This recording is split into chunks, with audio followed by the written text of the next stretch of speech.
It's time to remember that. With Kyle Sandel. Presented by Matt Larson, Farm Bureau Agent, located downtown Midland. All right, it's time to talk about something that no one probably really cares about, but hey, the people of Detroit, the Tigers fans, they should care about this. So tonight, Tarik Skubal is getting the start against Seattle, was originally supposed to pitch on Saturday, and all in all, this is a good switch to make from A.J. Hinch because it puts Casey Mize now in the 2 spot behind Tarik Skubal when he had originally been the number 5 pitcher since all the way back in April when they started the season. Obviously, things have changed, right? You trust Casey Mize much more than anyone else in the starting rotation, so having him follow your ace and Tarik Skubal makes sense. But I think to most Tigers fans, this is a strategic move made so that he has an extra day off and can start the All-Star game on Tuesday. Now, we did a big debate on the show yesterday about, is the All-Star game important? Do people care? Do people try? Blah, blah, blah. No matter how you feel about the All-Star game and how it's played, all the Tigers fans should want Tarik Skubal to start, right? He really wants to. But Aaron Boone is the manager of the American League team, and his guy Max Fried is also a starter. He gets to pick who starts in that game. If Aaron Boone picks Max Fried because he's on the Yankees and the game's in Atlanta where he used to pitch, us Tigers fans riot. Simple as that. Remember that.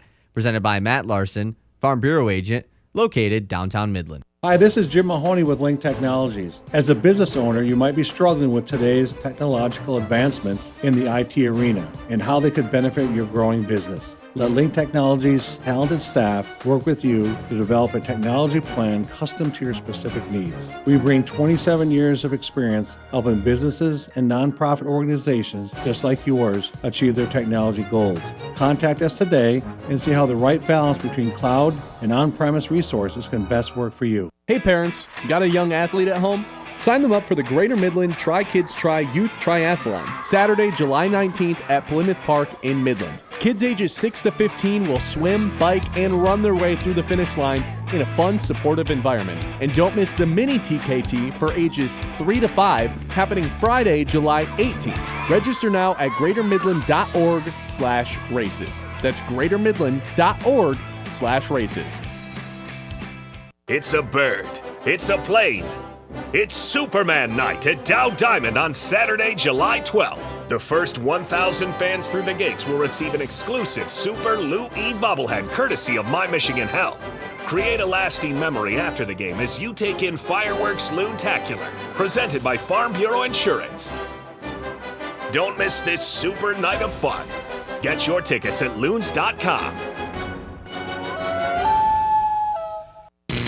From the Blazy Electric Studios, this is Sports Radio 100.9 The Mitt, WLUN, Pinconning Bay City, Saginaw, Midland. Michigan sports aren't just a game, they're a way of life. And now we've got a show dedicated to die-hard sports fans like you. Hosted by a guy who's borderline obsessed with the wins and losses of all your favorite teams. He's crazy. Every weekday morning from 9 to noon, Ben Bosscher brings you the talk that matters. The teams, the stories, and the players you care about most. This is the Ben Bosscher Show. Appointment radio across the state.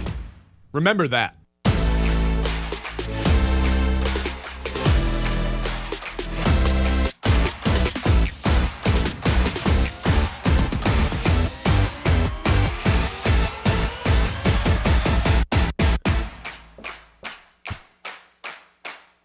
Hello, and welcome into the Ben Bosscher Show, live on a Friday here in the Great Lakes Bay region. Yeah! Here we go! Hope everyone's having a good start to their day so far. Hope we can get you to noon with a couple smiles, a laugh, and maybe you learn something along the way. Look, it's with great honor and responsibility.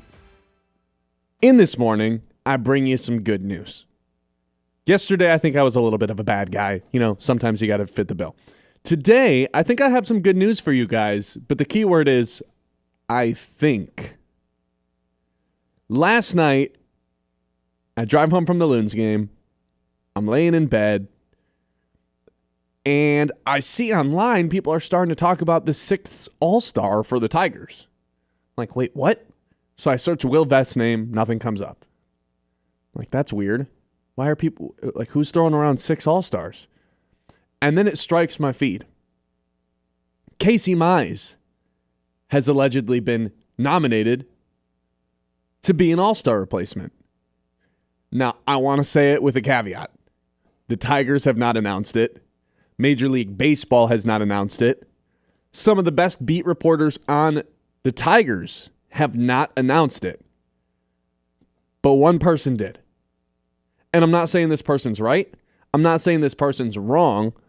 I'm just saying there's someone out there that's claiming that Casey Mize is, in fact, an MLB All-Star. And this is a very well-respected person, right? It's not like it's just some random Twitter account.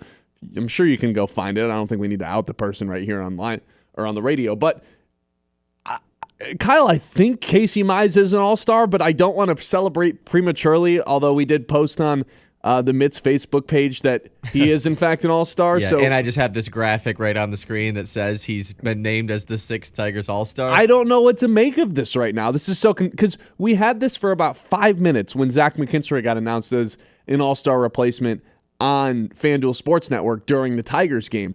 He got announced in Comerica Park, and that's kind of how the news broke. And we kind of sat here in front of the TV like, when are the Tigers actually going to post about this? When is Major League Baseball going to confirm this? And eventually they did, but this was last night. I wake up this morning and there's no updates. Our friend Evan Petzold hasn't said anything.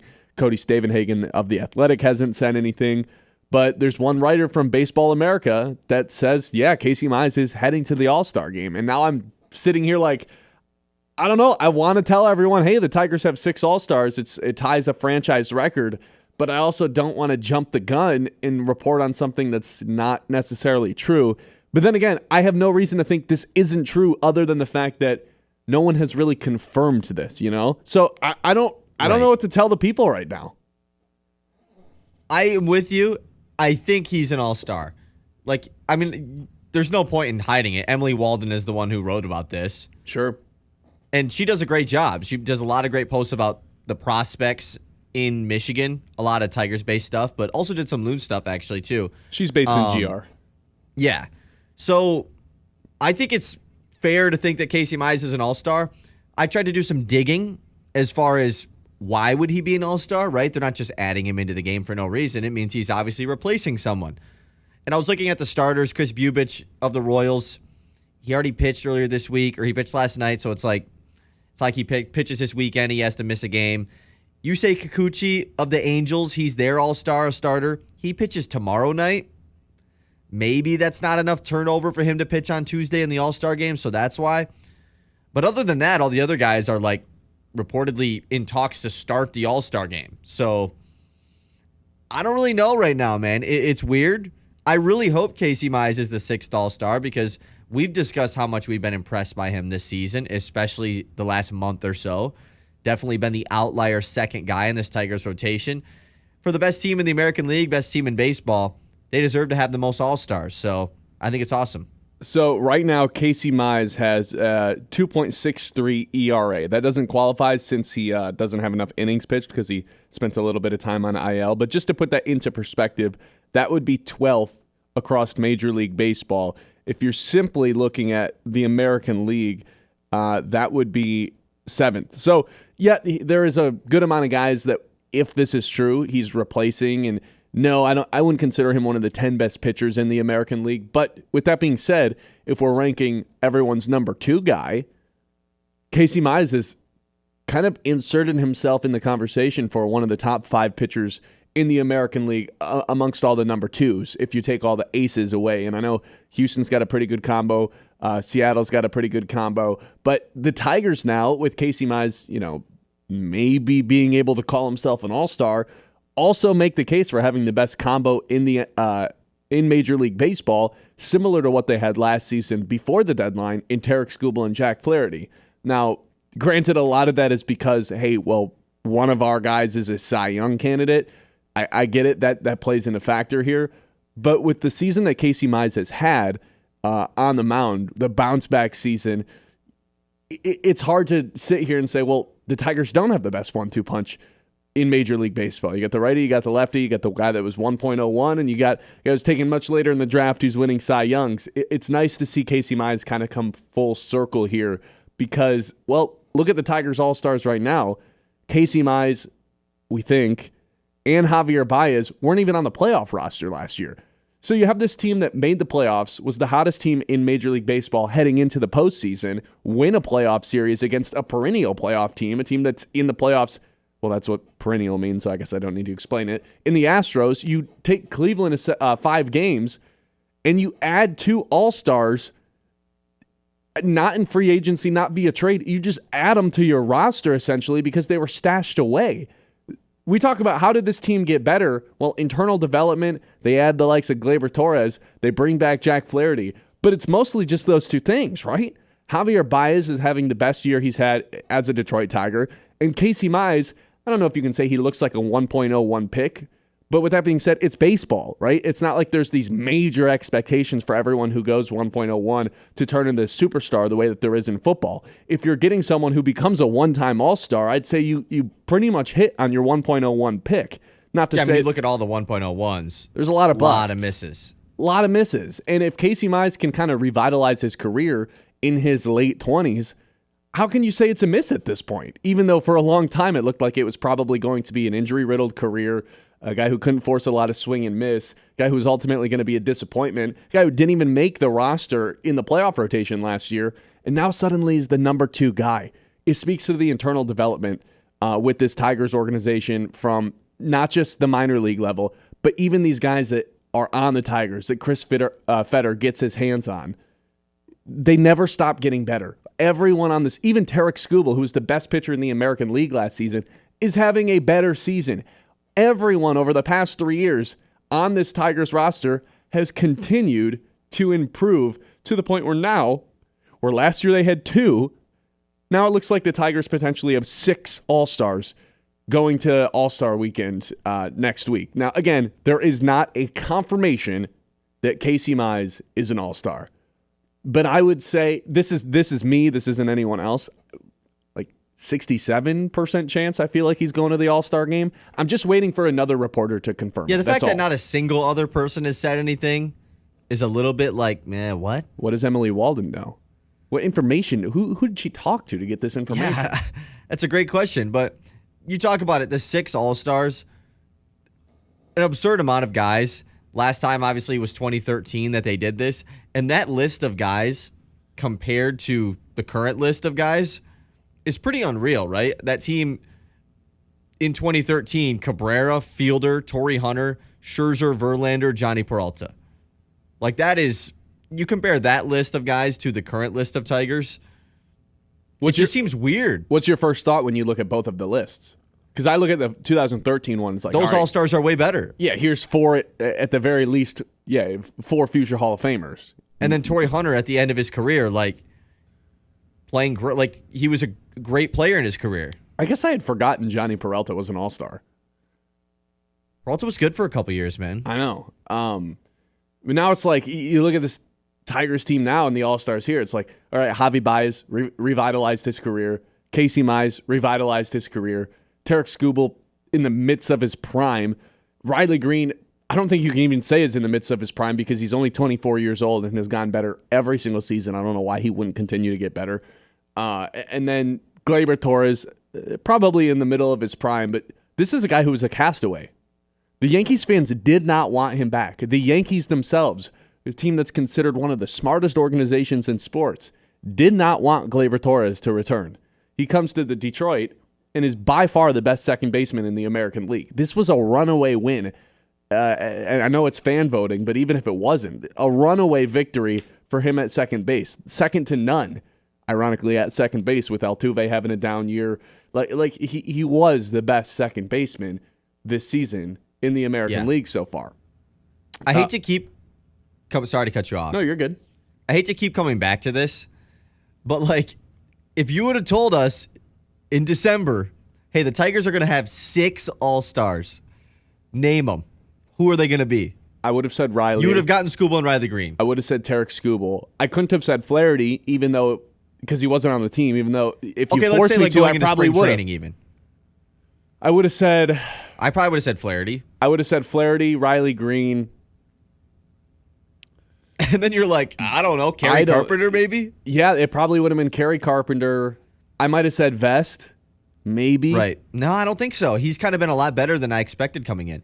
But The I don't know point who is, else I would have said. You wouldn't I would have said Parker McKinstry. Meadows. I would have said Parker Meadows. And you might have said Torres, maybe. I did not like the Gleyber Torres signing because the Yankees fans didn't want him. I was like, what am I missing here? Right. This is a guy who You might have wouldn't said want to Colt switch Keith. positions. Yeah, man. Like, this is The just point is, you wouldn't have said unbelievable. McKinstry, Baez, Mize, and maybe not Torres. I don't like when this is like me kind of opening up the curtain to everyone. I don't like when I listen back to segments and I keep saying something's unbelievable. I would like for me to explain why it's unbelievable. What is so great about it? But over the past year, since August of last year, this team has been nothing but unbelievable. That is the perfect word to describe this team. How did they keep winning all those games last season? I don't know. It was unbelievable because crazy stuff would just happen in the 8th and 9th inning. Oh, hit by pitch, pinch run, pass ball gets you from first to second, and then one bloop single second to home. It's like they just kept winning in all these ridiculous ways to the point where you couldn't believe what was going on. And they've taken that magic and just kept developing their guys. And now I understand why, because this is, I know this word gets overused too, gritty, whether it's the Lions or the Tigers. I understand that word gets overused in media, in Detroit specifically. And hey, I'll raise my hand and say I contribute to that. But that's what it is, right? They don't have the strongest and biggest bats. I know they have two guys with 20 home runs, but they don't have all these like sluggers in their lineup. They don't have the most talented team. They don't have the most expensive payroll. They just want it more. No team is more aggressive on the base paths than the Detroit Tigers, despite what the stolen base numbers say. When you look at the Major League Baseball list of who leads the league in stolen bases, no team hustles to first base and beats out double plays more than the Detroit Tigers. This is a really fun brand of baseball to watch. Not only for the baseball nerds out there, but for the casual fans and anyone who's ever stepped foot in a ballpark and has enjoyed baseball. The Tigers make it really fan-friendly, and that's part of the reason that they have 6 different guys potentially going to the All-Star game. Again, we are waiting for confirmation on this whole Casey Mize situation. There's one report from Baseball America. We're sitting here waiting patiently for either the Tigers, Major League Baseball, or a different publication to confirm this news that Casey Mize is heading to the All-Star game. But he's got the numbers to back it up. Like I said, 2.63 ERA, 1.18 whip. That's probably the more impressive number. And then 8 wins, which is one behind Tarik Skubal.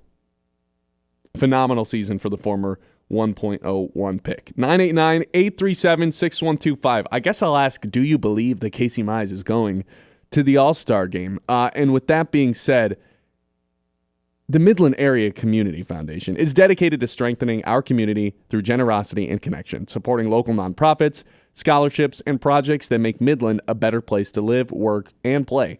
Your donations help fund vital programs in education, health, and the arts, and more. Right here at home. Partner with the foundation to leave a lasting legacy and create positive change for generations to come.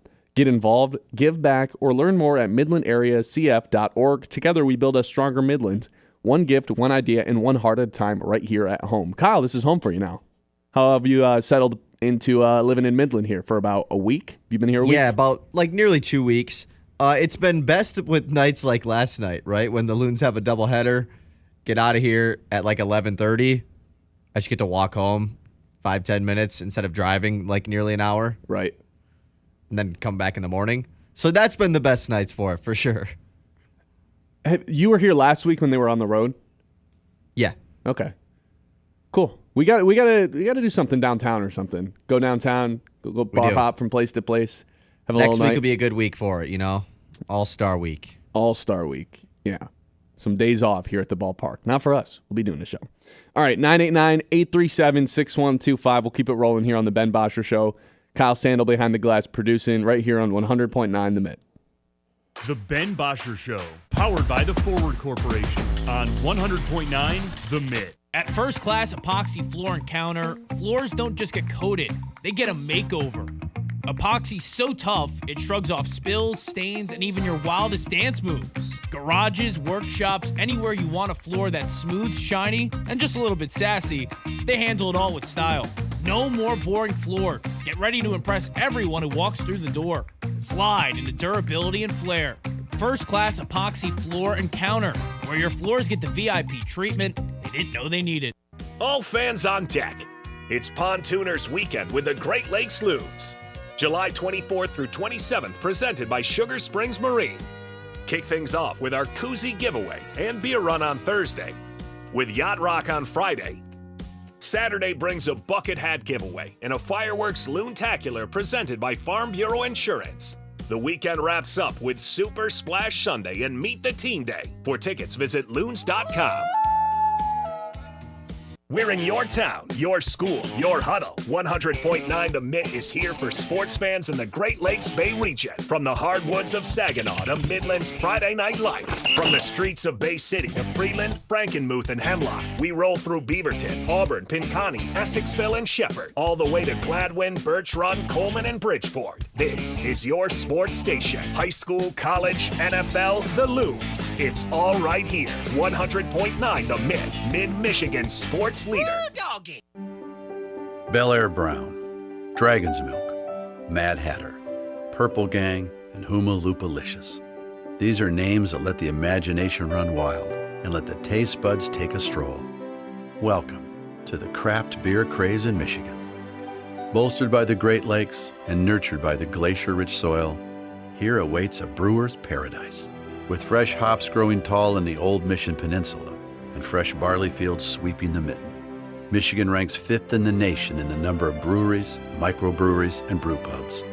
From Good Harbor Golden to Whitefish Bay Wheat, from Motown Lager all the way to Park Bench Porter, Michigan is serving up a frosty glass of perfection. Whether you want to take in a game with a two-hearted ale or just sit on a front porch sipping a Steelhead Red, let's tap into life at its fullest and treat ourselves to a taste that's pure Michigan. Your trip begins at Michigan.org. The Ben Bosscher Show, powered by the Forward Corporation on 100.9 The Mitt.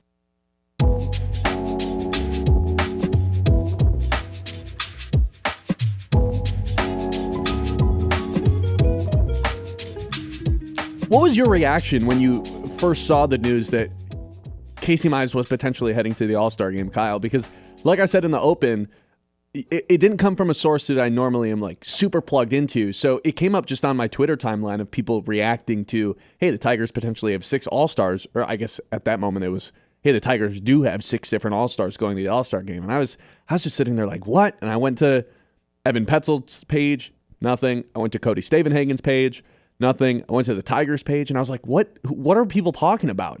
And it took me a minute. And I know who Emily Walden is with Baseball America.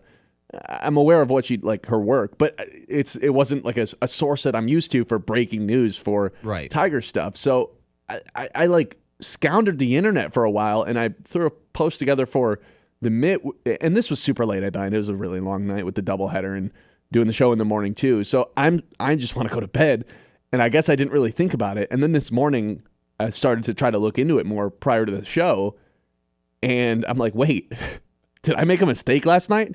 I don't think I did, but no one else is confirming the fact that Casey Mize is an all-star. What was your reaction last night, how you found out?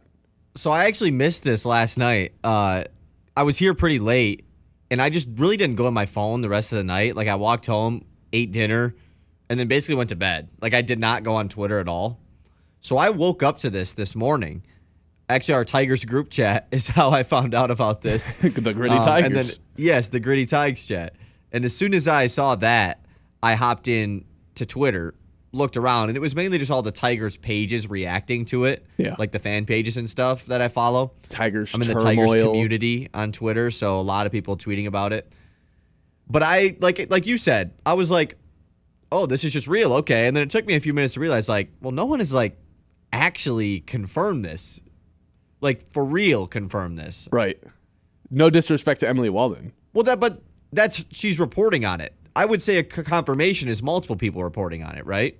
Yeah, like it's not disrespect on her, even if it was just Petzold that tweeted it, it would be like, Petzold's built up a big enough reputation to where I think I believe anything he puts out there. But like, what I'm saying is only one person putting it out is like, that's kind of weird. And I'm sure Petzold's working tirelessly to try to, you know what? I might have to text Petzold right now. That's actually what I'm going to do. For breaking news, yeah. I'm just going to try to figure out what's going on. You might as well, because I don't know why I didn't think of this pre-show and try to get him on. I'm texting him right now. But yeah, I didn't really have I woke up to it like as soon as I woke up, I saw the news. So it wasn't anything crazy. I was just like, oh, good for Casey Mize. We're live texting. I'm texting him right now. I said, is Casey Mize an all-star? What's going on, and why has no one confirmed this?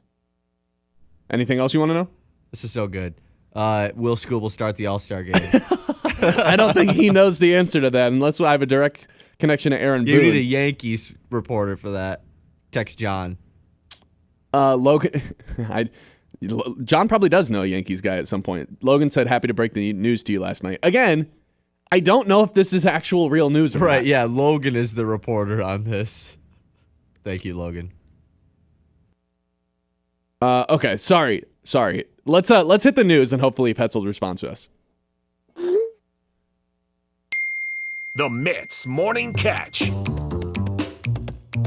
So obviously the big news we've already kind of touched on today, this this Casey Mize stuff. But let's hop into all the great news going on this 7-Eleven day. Ben, you big Slurpee guy? So, okay, I actually have some hot Slurpee takes. The 7-Eleven ones are fine. I don't typically go to 7-Eleven very often, but so a slushie, Slurpee guy, like a movie theater slushie is like I would never really get those at the movie theater at this point in my life. Slushy, Slurpee.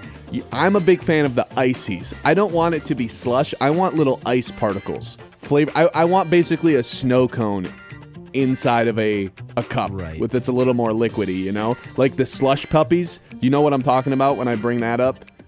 Compared to just a regular Slurpee. The guy with the cool glasses the logo. Yeah. That is the best version of icy, a Slurpee. Right? Yes. An icy. I like an icy more than I like a slushy. What's the difference between a Slurpee and a slushie? I feel like I don't know. Without asking ChatGPT. I like the ice particles a little bit more, if that makes sense. I like there to be a little bit more texture to it, rather than just like the Meyer one. Like, I don't really like that very much. Yeah.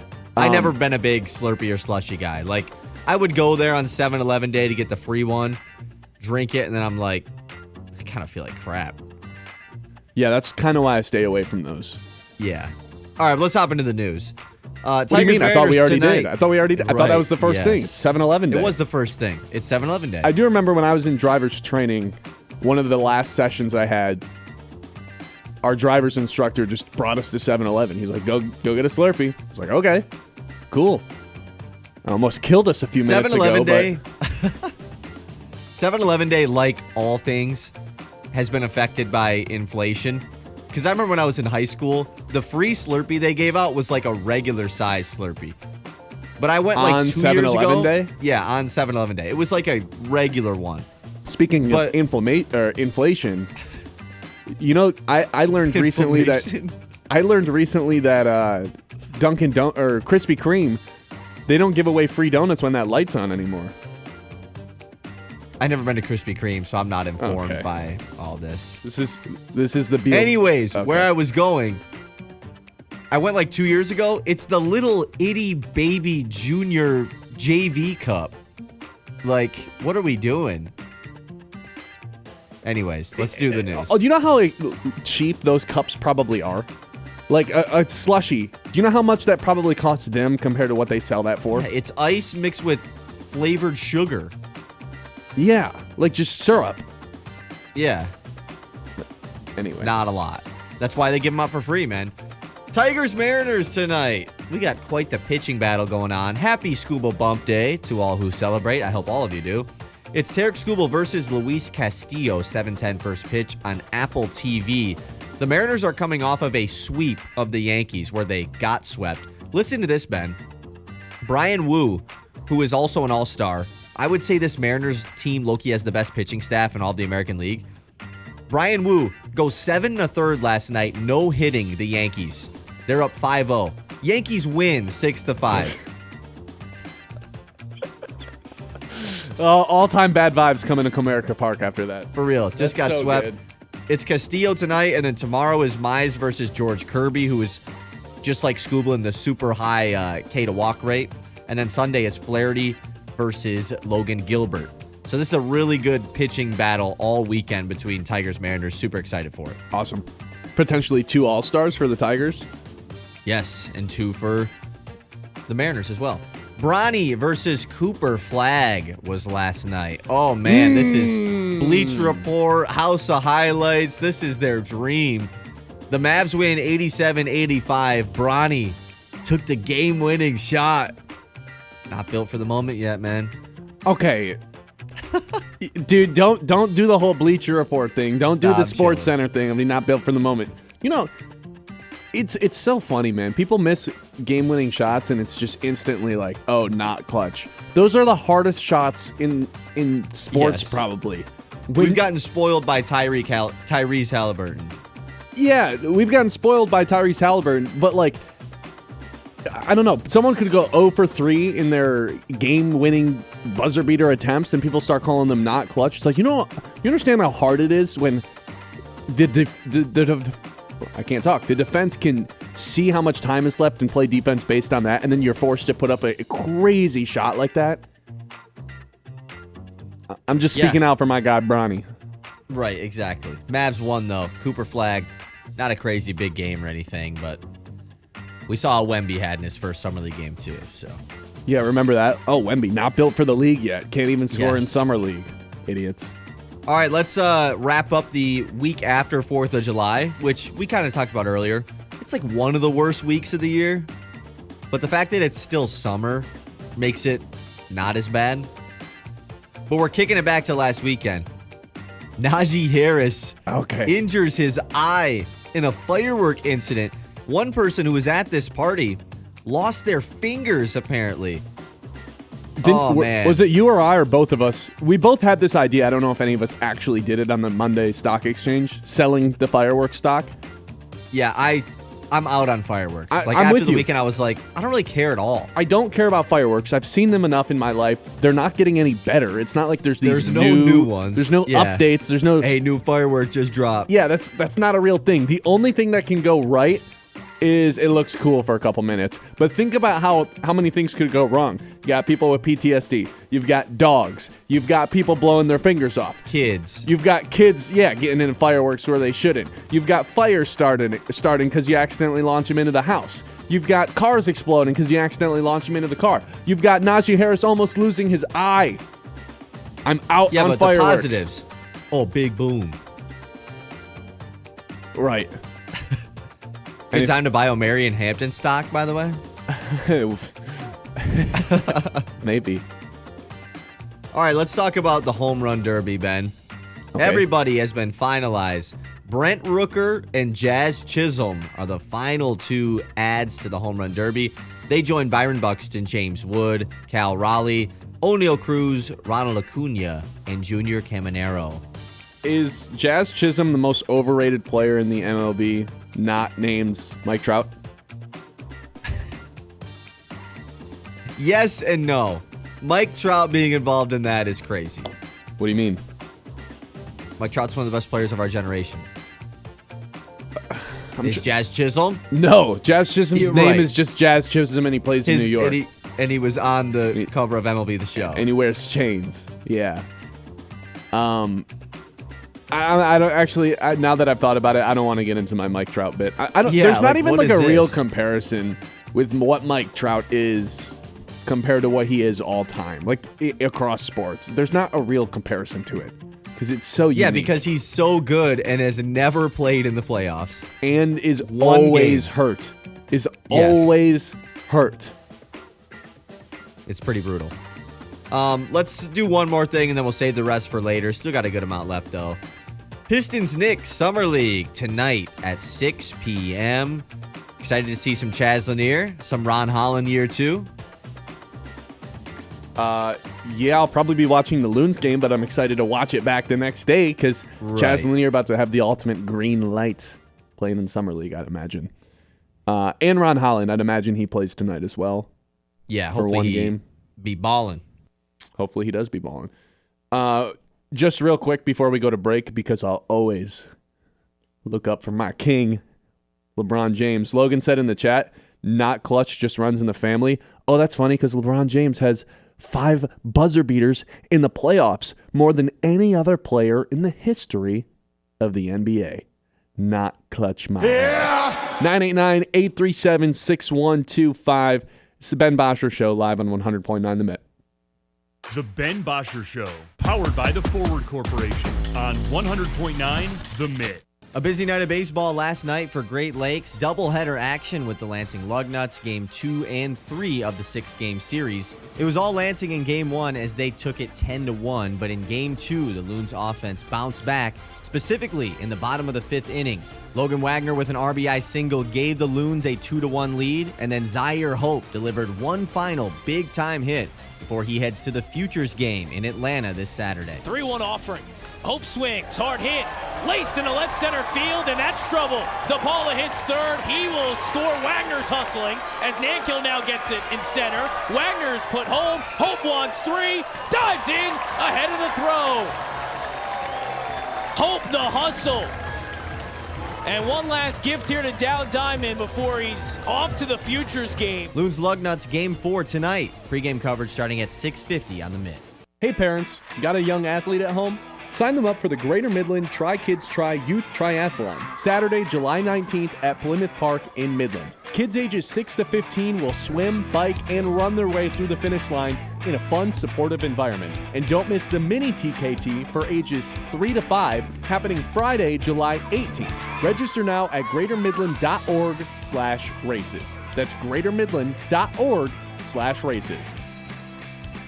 For 100 years, Forward Energy has been more than just a home heat and fuel provider. We've been a part of your community, and you've been a part of our family through every storm, every season, and every moment. We've been right here, keeping you warm and safe. As your hometown energy provider, we deliver more than just propane. We deliver peace of mind with reliable service, quality you can count on, and a commitment to always being there when you need us most. Forward Energy, 100 years strong, fueled by family, powered by community. Looking for the perfect golf getaway? Tee up at Sandy Ridge Golf Course, Midland's hidden gem. Whether you're a scratch golfer or just out for fun, Sandy Ridge offers a beautifully maintained 18-hole course, friendly staff, and unbeatable rates, plus a brand new clubhouse. Book your tee time today at sandyridgegolfcourse.com or call 989-631-6010. Sandy Ridge Golf Course, where great golf meets pure Michigan beauty. A beautiful yard increases both the value of your home and the quality of your life. Commercially, landscaping creates a positive impression of your professionalism and commitment to community, customers, and employees. Cervinsky Sod has been creating and maintaining outdoor spaces for 56 years. Whether your project is residential or commercial, the team at Cervinsky Sod Services will work with you to build and meet budgets and finish the job with top quality and in a timely manner. To get a quote, call 989-835-4810 or visit CervinskySodService.com. Parents, summer is almost here. Do you have a plan? Keep your kids active, engaged, and having a blast at Greater Midland Summer Camps. Every day is a new adventure filled with games, sports, creative activities, and new friendships. Plus, new this year, our full-day camps are now at the Greater Midland Tennis Center. More space, more fun, and more memories to be made. Spots are filling fast, so don't wait. Secure your child's best summer ever today at greatermidland.org/camps. All fans on deck. It's Pontooners Weekend with the Great Lakes Loons. July 24th through 27th, presented by Sugar Springs Marine. Kick things off with our koozie giveaway and beer run on Thursday, with Yacht Rock on Friday. Saturday brings a bucket hat giveaway and a fireworks loontacular presented by Farm Bureau Insurance. The weekend wraps up with Super Splash Sunday and Meet the Team Day. For tickets, visit loons.com. Sportsmanship has never been more important between the lines in athletics and outside those lines in our communities. To listen, to respect, to understand, to practice common decency, to have competition without contentiousness. Sportsmanlike qualities are essential components of life itself. Let's all work together to not only be good sports, but good people. A message from the Michigan High School Athletic Association, promoting the value and values of educational athletics. The Ben Bosscher Show, powered by the Forward Corporation on 100.9 The Mitt.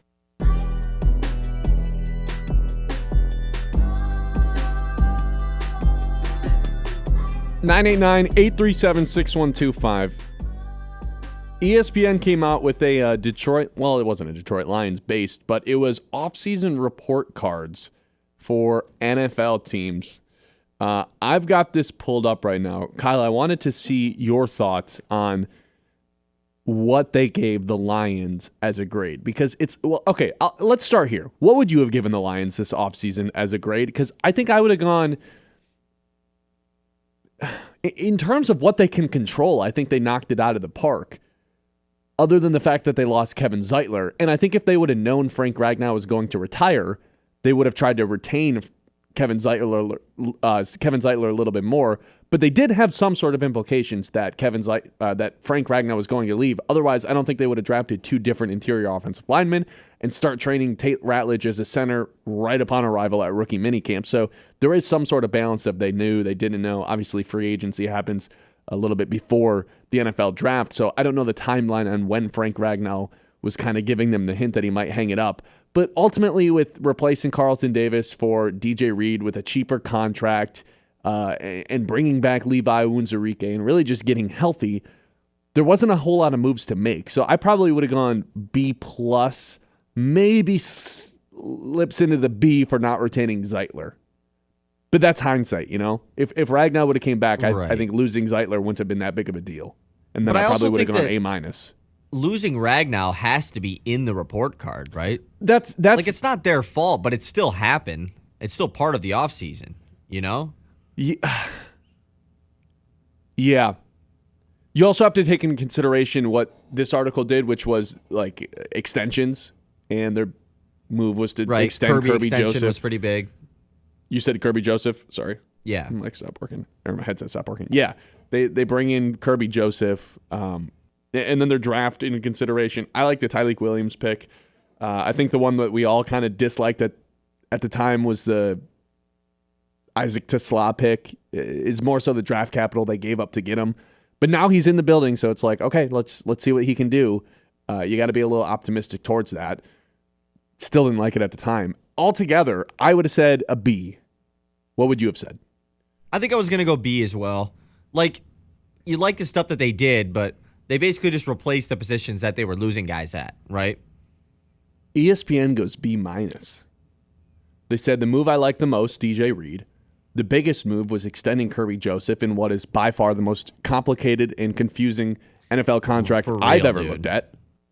And the move they disliked the most was, quote, reaching for Tarik Williams and wide receiver Isaac Tesla. I would agree with them that Isaac Tesla was a reach. I don't know if Tyler, like, can you really reach on someone at the very end of the first round? Yeah. Okay, you can. Maybe that was a bad way to phrase it. You can, but it's like, oh, we didn't have this guy as a first rounder. Like, okay, but what's the difference between being the 28th pick and the 35th? Like, you have a first round grade on some of these guys and you don't. Like, everyone's big board's different. I think they really valued the Tarik Williams pick because, well, Ali McNeil is going to be out for the first 10, 11, 12 weeks. And then DJ Reeder is an expiring contract. This, to me, I love the Tarik Williams pick the more I think about it. It's not I do too. It's not flashy, but it was necessary for what they needed, both in the short term and the long term. It's a pick that I was immediately on board with, just because that's been one of the big... I've always been a big contributor of your strengths, continue to keep them your strengths. And we've talked about that. Like, their defensive line against the run has been, even when they were bad, like 2-3 years ago, was great. Like, they were great against the run.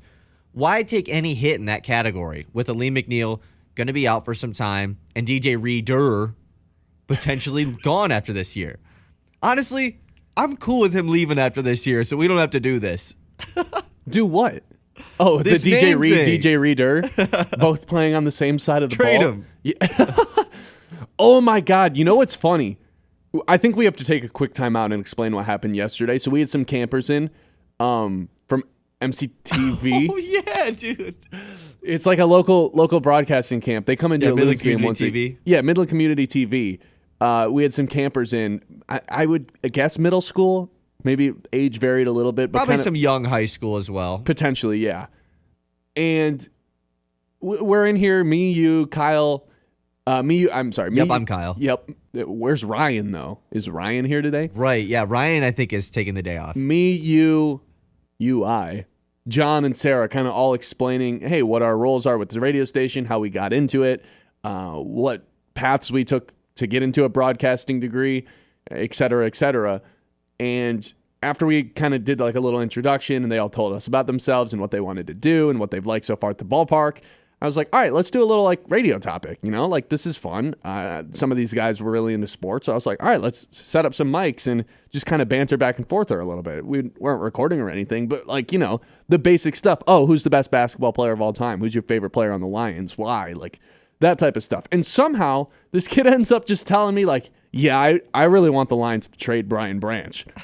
It's like, what? Why? And he was like all in on everything else, like big Lions fan, definitely knew a lot about the Lions for a young kid. Yeah, totally. And it was just like so adamant about getting Brian Branch off the team. Yeah, you just like brought him up. You were like, what about Brian Branch? Yeah, because they went through their top 5 players on the team. Right? Yeah. Well, they went through the top 5 guys on the team, and I was like, no love for Brian Branch. They're like, one guy was like, no, probably not. I was like, I hope they trade him. Like, what? He goes, I'm out on Brian Branch. I told John, I think that kid, that's the first time anyone has ever had that opinion on Earth. And that's why I respected it so much. Built for radio, right? Like he was built smart. To do this. He was well thought out with his stuff. He comes in No one here, has ever had that opinion ever. No. And like I mean I tried asking him like why? Like what do you not like Didn't really about have him? much behind it. Yeah, he was like I just don't. Like I just hope don't they like trade him for a guy who doesn't even play safety. I was like, what? So yeah, that blew my mind. So funny. But then he started like coming at me in terms of like, so I was listening to you around the league a couple days ago, and I was like, oh. And he was like, and you told me that whole list was invalid because Patrick Mahomes wasn't number 1 and Josh Allen was number 1. It was that NFL redraft list we did when it's basically just a reset in the entire league who would go number 1 overall.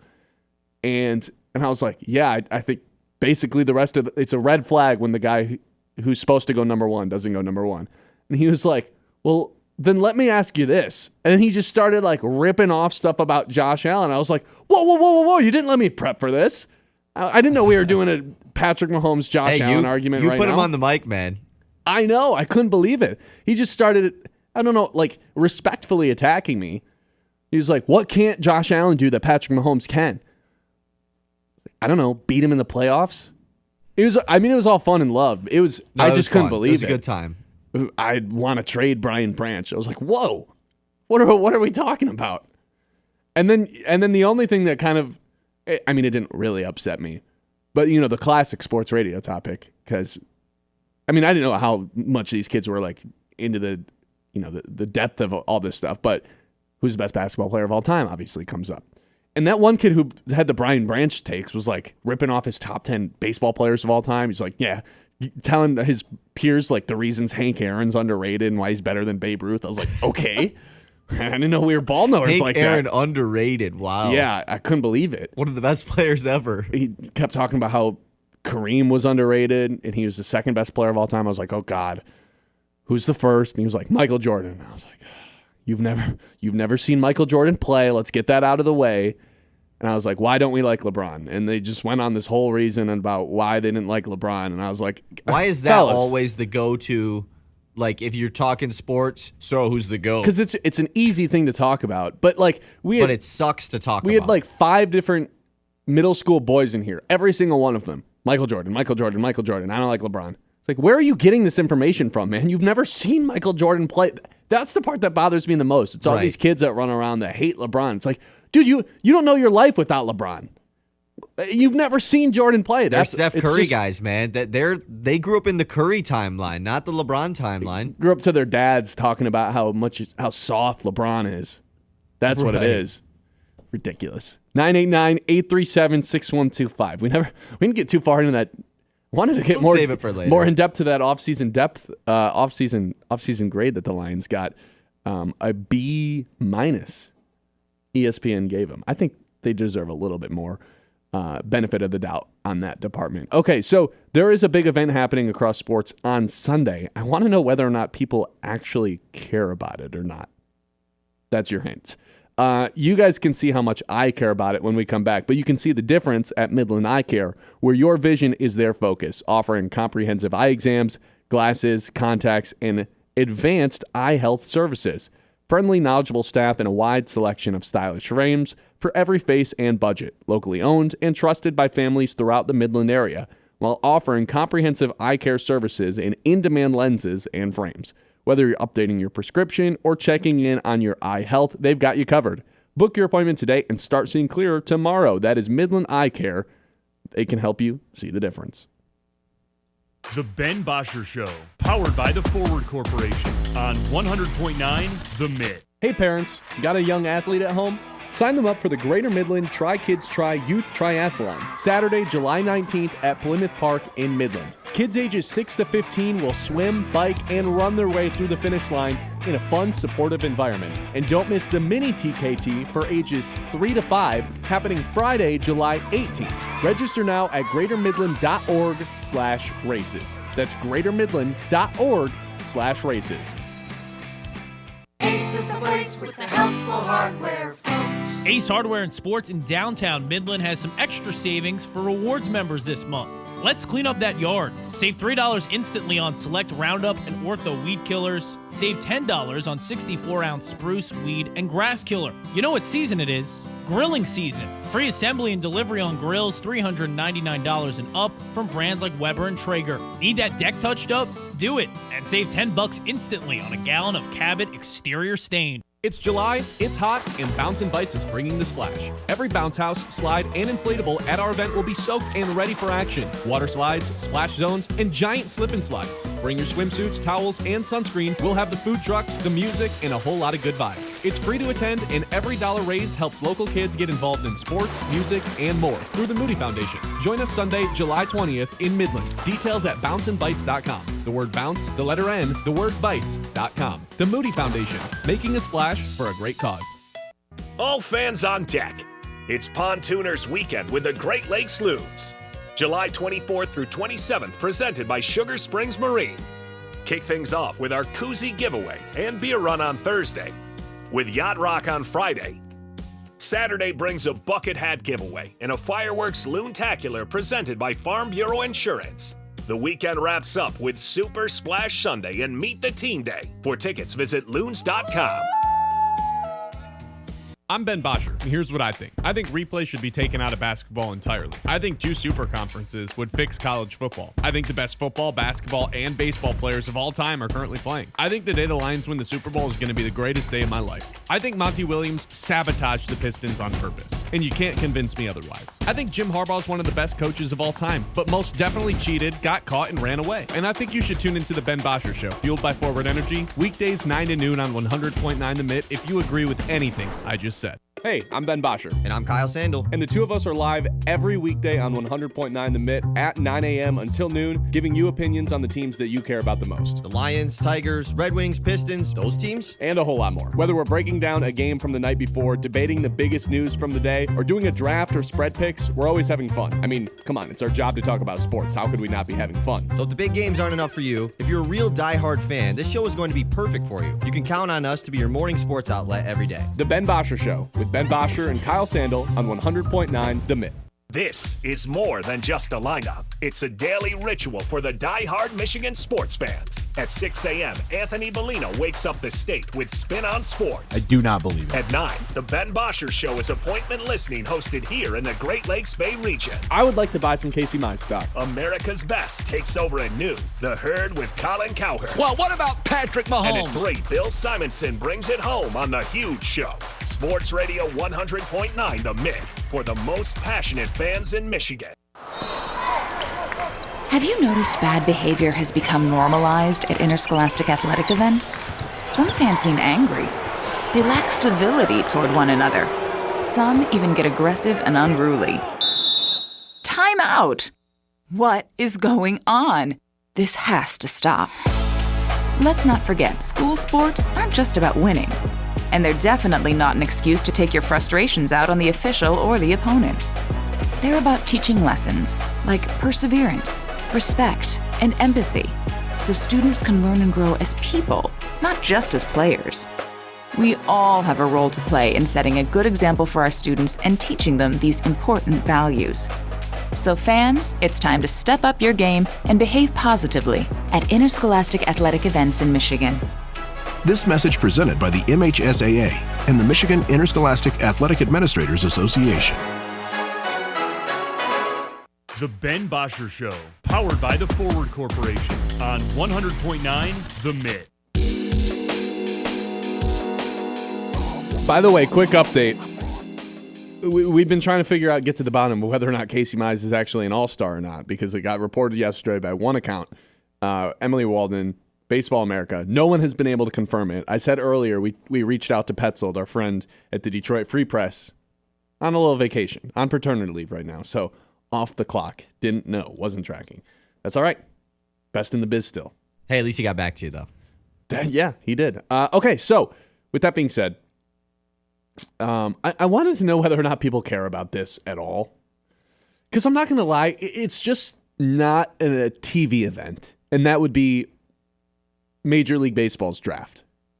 The reason it's not a TV event is because, for two reasons. A, no one knows who any of these people are. Even diehard baseball fans, I guess, kind of know the top prospects. But even me, who's like really into sports, obviously, follows baseball, follows the minor leagues, I don't really know who most of these people are, you know? So maybe you know the top five guys, but if you're not drafting in the top five, know ball. Maybe, but you can't trade the picks would be the other reason. So what's the point of watching the entire thing if I know the Tigers aren't drafting until, the second half of the first round? It's like, well, they're not picking anywhere before that, and I'm not just going to sit here and watch the entire draft. I just don't think it's a good televised event, which makes it it's not must-see TV by any means. Like the NFL draft, electric, something you kind of have to watch. Although this past season, yeah, it's like one of the big events of the year. Well, this past season was the first time I didn't watch it in a very long time, but that was because I was at the Pistons playoff game. But between the NFL draft, NBA one's mostly a must-watch, but not nearly on the same level as an NFL draft. Major League Baseball, I think, is probably at the bottom. It's just not a draft I think people care about very often. And after the Tigers make their selection, I'll be able to do my homework on the player and know everything about him and why I'm excited for them and what they need to work on and all the things that I need to know as a radio host and want to know as a fan. But I don't think I need to know that or watch the draft on Sunday. Right. I'm just not that interested. I think you're in missing the big part here as why it's not as big as the NBA and NFL draft is that you just don't see these guys for 3 or 4 years. Correct. That's the big thing. NFL and NBA draft, these guys are immediately playing for your favorite team. Mm-hmm. The number one overall pick is immediately like a big deal. Mm-hmm. Most of the time in Major League Baseball, it's not. Now, I'll play the case for the MLB here. I think post-COVID, the MLB draft has really gotten a lot better at the top. As far as these guys are coming in, being great players right away, and there hasn't been nearly as many major busts. There's been some good drafts at the top post-COVID. Now they've kind of trimmed things down a little bit. Yeah. I enjoyed the MLB draft. I do a little bit of homework on the top prospects. Like Cade Anderson, the pitcher at LSU this year. Phenomenal, the lefty. Super good. Probably will go number 1. 6'2". Oh, this MLB.com has Ethan Holliday going number 1. And he's the top bat. And that's the son of Matt Holliday, the younger brother of Jackson Holliday. I'm just interested to see. I think it's interesting because of the draft slot pay that these teams give out. Teams will draft guys if they think they can be cheaper. That's always been the Pirates thing. That's why people thought the Pirates weren't going to take Skeens a couple years ago, first overall, because they're cheap. Well, you know what they always say, what would the Pirates do? That's probably how you should run your organization. And even Cleveland. The Guardians have been a notorious team that does not spend. And so when they had the first overall pick to take Travis Bazzana, some people thought they might go a different route just because it would be cheaper. So I think that is kind of an interesting aspect of the draft, but I will be watching. I understand why people don't like it. You're going to sit there and watch the entire thing until the Tigers pick? No, I'll watch the first couple picks. Oh. I guess if I'm hoping that the Tigers take a certain... Well, I was going to say I hope the Tigers take a third baseman, but there's not really... that's not a thing. If you're an infielder... Tigers also kind of been hitting, too. They certainly haven't been missing. Yeah, they don't pick until the 24th pick. So it's going to be a second before they pick. So they've got pick 24, 34, which is a competitive balance round pick, and the 62nd pick. Those are their top three. So we'll see what they end up doing. All right, this is the Ben Bosscher Show, 100.9 The Mitt. Ben Bosscher Show, powered by the Forward Corporation on 100.9 The Mitt. In times of financial uncertainty, how can you stay on track? Call on someone who's invested in your success. I'm Kevin Spencer, your Midland Edward Jones financial advisor. At Edward Jones, we believe in building a complete picture of your financial life, including your unique goals and passions, so we can help you work towards achieving what's most important to you. Contact Kevin Spencer today at 832-8428. 832-8428. Edward Jones, making sense of investing. Member SIPC. Midland Eye Care wants you to know the pervasive use of technology can lead to digital eye strain, burning or tired eyes, headaches, fatigue, loss of focus, blurred or double vision. Overexposure light from electronic devices may also increase the likelihood of developing serious eye conditions such as age-related macular degeneration. To give your eyes a rest, remember 20-20-20. Every 20 minutes, take a 20-second break and look at something 20 feet away. This message brought to you by Midland Eye Care, your vision source on Eastman Road in Midland, on Cedar and Gladwin, and now on East Washington in Freeland. It's a bird. It's a plane. It's Superman Night at Dow Diamond on Saturday, July 12th. The first 1,000 fans through the gates will receive an exclusive Super Lou E bobblehead courtesy of My Michigan Hell.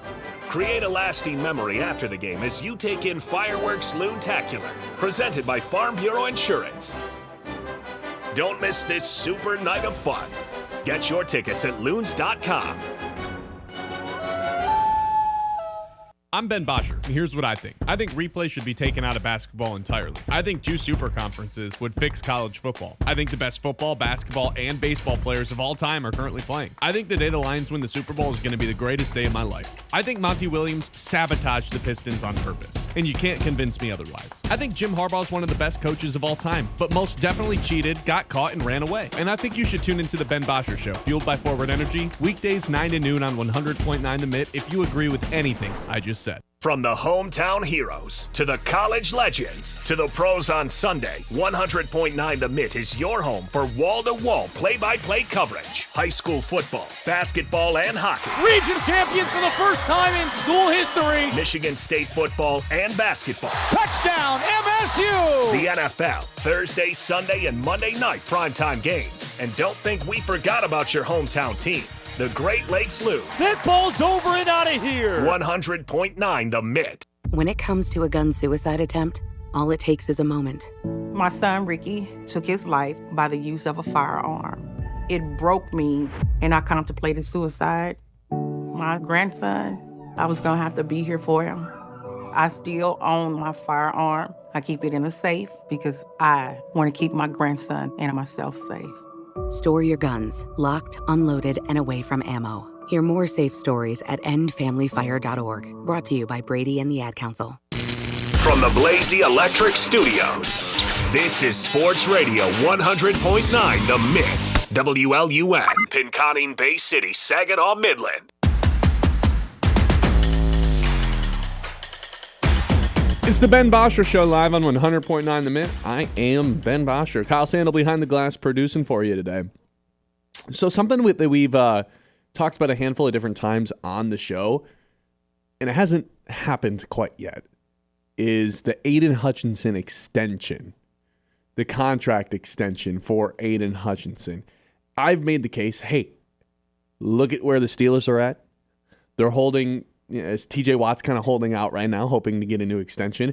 Dallas kind of in a similar situation with Micah Parsons, although he's not holding out. But those two and Aiden Hutchinson all due for contract extensions right now. I've made the case Brad Holmes and Aiden Hutchinson could get this done as soon as possible. They could get it done tomorrow if they really wanted to.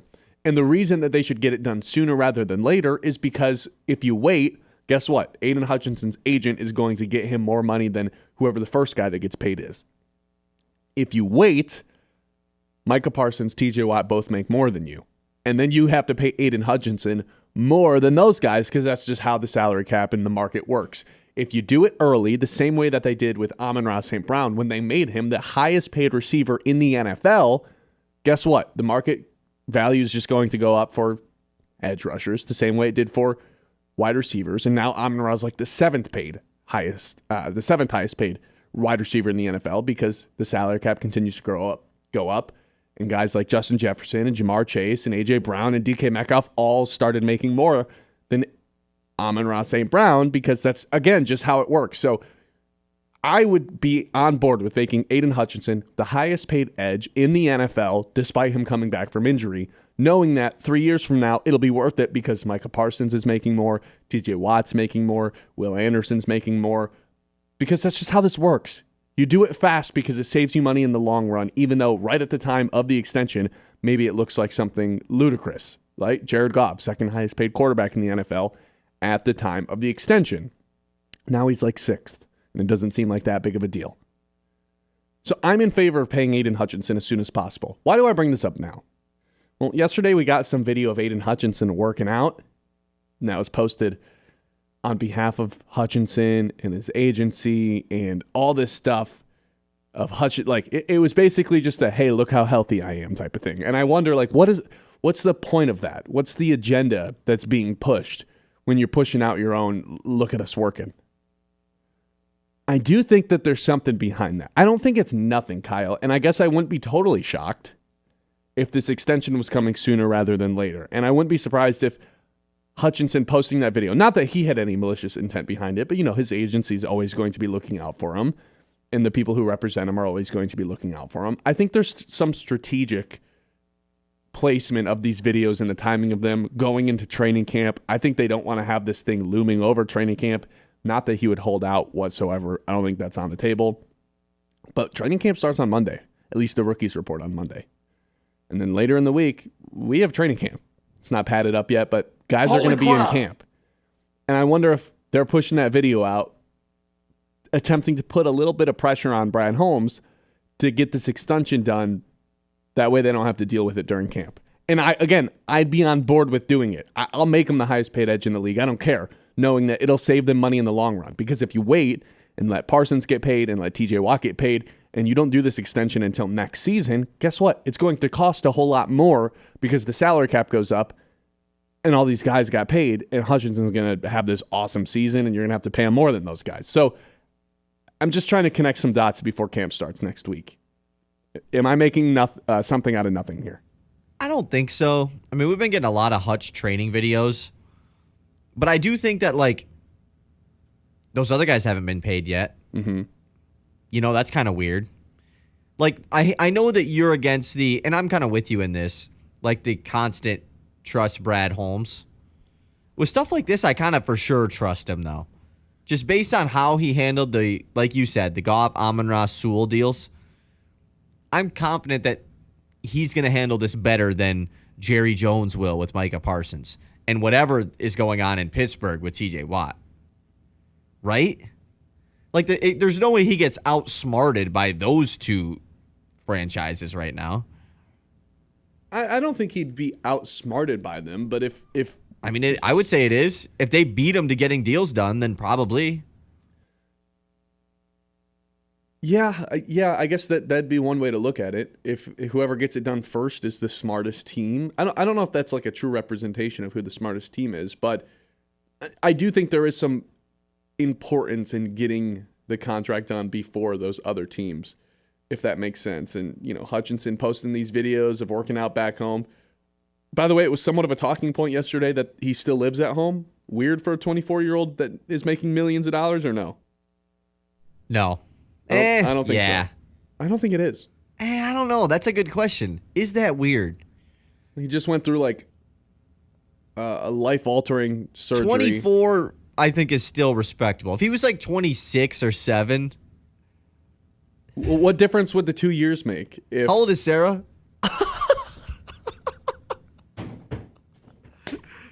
What difference? However old that is, it's too old. What difference does the 2 years make if this guy's a millionaire? Not just like this guy's making millions and millions of dollars. I don't know what difference the age thing would make. No, I know. I just don't think it's that crazy for him to rehab at home while he's still recovering from a surgery. But does he live there like during the season? I don't know. I think that's kind of the way people made it seem like yesterday. And honestly, that's kind of cool. You just said it was too old. Yeah, but now that I'm thinking about it, like, I think it's kind of cool. Do you want to live with your parents that long? I'm just saying the fact that he's an NFL player making a ton of money could obviously buy a ton. What? Sarah's now in the YouTube chat. Oh, God. Yeah, it's an interesting take, yeah. I don't know why it spawned like that. Well, Google AI says, yes, Detroit Lions player Okay. Aiden Hutchinson is reported to still be living at home with his parents during the offseason. This is a way for him to save money even after signing a $35 million rookie extension. Right. According to social media posts, he enjoys family dinners and convenience of living rent-free. Where is this being sourced from? That Aiden Hutchinson openly talked about living at home being one of the reasons because he doesn't have to pay rent. He signed for $35 million. I would make him pay rent if I was his parents. Aren't they loaded, though? Not to get into I don't know. But I'm pretty sure Aiden Hutchinson has a pretty well-off family. Based on I got something we could change the topic to. I don't know if I want to, but what do you got? We have a second confirmation that Casey Mize is expected to be named to the American League All-Star team today. Who is it? Chris McCoskey of the Detroit News, very reliable guy, Tigers reporter, says the MLB is expected to announce this sometime today. They don't know who he's replacing yet, or at least he didn't put that in there. But I think this is very well, the fact that we have two people now reporting on this, it's probably happening. That's phenomenal. Casey Mize heading to the All-Star game. Six Tigers heading to the All-Star game. That ties a franchise record. The last time it happened was 2013. Peralta, Scherzer, Verlander, Torrey Hunter, Prince Fielder, Miguel Cabrera. How many Hall of Famers are there in this groups? Because I'd say there's 4 in that between Scherzer, Verlander, Cabrera, and Fielder. I think it's only Tarik Skubal right now. As much as I love Riley Green, I can't say Riley that. Green for sure could. Like, he has a trajectory potential to. But it's also the hardest Hall of Fame to make of the 4 major sports. Javi Baez, though, got a World Series ring. And it started in the All-Star game in 3 different positions. That's not nothing. It's not nothing. I mean, he's got a better resume than Riley Green does right now. Oh, 1,000%. Does Pro Reference have Hall of Fame probability for baseball? I would assume so. Because Javi has had like one of the more fascinating careers, I would say. It's not the best, but he's definitely had a career that's memorable. If that makes sense. I don't know if Baseball Reference has the Hall of Fame thing for that or not. Basketball does. I don't know if this does. I'll try to find that when we go to break. All right. 989-837-6125. Appreciate everyone here on the YouTube stream. Appreciate everyone listening on their FM in the Great Lakes Bay region. Hey, please hit that like button on YouTube if you haven't already. The subscriber count keeps going up and up every day. Appreciate everyone who has done that. If you haven't done it, please do. Tell a friend about it. If you're listening on FM, go on to YouTube and subscribe to us. We could not appreciate you more if you go on and do that. Again, you guys can text into to 989-837-6125. We'll start reading comments and texts here soon. But before we do that, I got to tell you, it's a big problem if you have boring floors. Sad showers, too. Premier Tile & Stone is here to rescue your surfaces from the snooze zone. These folks turn tile into art. Kitchen, bathrooms, backsplashes, fireplaces. If it holds still, they'll tile it beautifully. Locally owned in Midland, but their work looks like it belongs in a magazine that charges $14.99 an issue. A giant selection of porcelain, ceramic, natural stone, and materials that you probably can't pronounce. That's why I hesitated on the word porcelain. It's a porcelain. Yeah. Again. Porcelain, yeah, yes. Can't pronounce it. Stop dreaming and start scheming. Visit the showroom and let your interior designer run wild. That's Premier Tile & Stone, where your floors get fabulous and grout gets glorious. The Ben Bosscher Show, powered by the Forward Corporation on 100.9 The Mitt. I'm Sarah Stockford, host of 100.9 The Mitt Success Suite, a podcast highlighting the most inspiring female leaders across the Great Lakes Bay region. This month, we spoke with Allie Huntoon, the director and founder of Allied HR Solutions and Allied Group Fitness. Lean on people I trust to help me get through things too. If I know that I'm overwhelmed or I need support with something, I usually try to reach out. Sometimes I'm still trying to do things all myself, and that's a learning curve too. Delegation is your friend. I'm learning that. Something I definitely do. So I think it's leaning on your team. I think it's putting things into perspective. Even though HR is very important, and we have things all the time that come up with terminations or discrimination or harassment. Listen to the full interview with Allie on YouTube on 100.9 The Mitt. Subscribe and hit the notification button to be alerted when new episodes drop. That's Success Suite with Sarah Stockford. Hey, sports fans heading up north? Whether you're gearing up for the big game, hosting friends, or winding down after a long day, Hops and Schnapps is your ultimate beverage destination. With one of the largest selections of beer, wine, and spirits in Michigan featuring over 1,000 options from around the globe, we're your beverage experts. Plus, our friendly team is here to help you find the perfect pick. Visit us in Standish, Grayling, and Gaylord today. Hops and Schnapps, raise your glass, raise your spirits. Suit up, Sea Captain. At Dive and Glide in Midland, we've got all the gear you need to make a splash. Flippers that fit like a glove, masks that show you the underwater magic, and tanks ready to fuel your next adventure. Whether you're snorkeling the local lakes or dreaming of ocean depths, Dive and Glide has your back and your fins. Find us on Cambridge Street or swim over to diveandglideinc.com. Dive and Glide, making waves one splash at a time so you can dive deeper than ever before. Tired of floors that snore? Walls that whisper, meh. Premier Tile in Midland is here to spice things up one tile at a time. They've got backsplash that'll make your pasta jealous. What? Shower walls that'll actually sing in the morning. And floors so fabulous, you'll consider eating dinner off them. Stylish, affordable, slightly obsessed with grout. Visit Premier Tile, located between Stark and Sturgeon, right off US 10. Or at PremierTileStone.com. All fans on deck. It's Pontooners Weekend with the Great Lakes Loons. July 24th through 27th, presented by Sugar Springs Marine. Kick things off with our koozie giveaway and beer run on Thursday. With Yacht Rock on Friday. Saturday brings a bucket hat giveaway and a fireworks loon-tacular presented by Farm Bureau Insurance. The weekend wraps up with Super Splash Sunday and Meet the Team Day. For tickets, visit loons.com. Scrolling? Make it count. Want local sports content that actually matters? Yeah. 100.9 The Mitt is loaded with local highlights, viral plays, breaking sports news, and takes you can't get enough of. It's hot! Follow us on Facebook, Instagram, TikTok, and YouTube today. And you'll never be out of the loop on the Lions, Tigers, Pistons, Red Wings, Michigan State, and even the biggest stories in high school sports in the Great Lakes Bay region. 100.9 The Mitt, Mid-Michigan's sports leader. The Ben Bosscher Show, powered by the Forward Corporation on 100.9 The Mitt.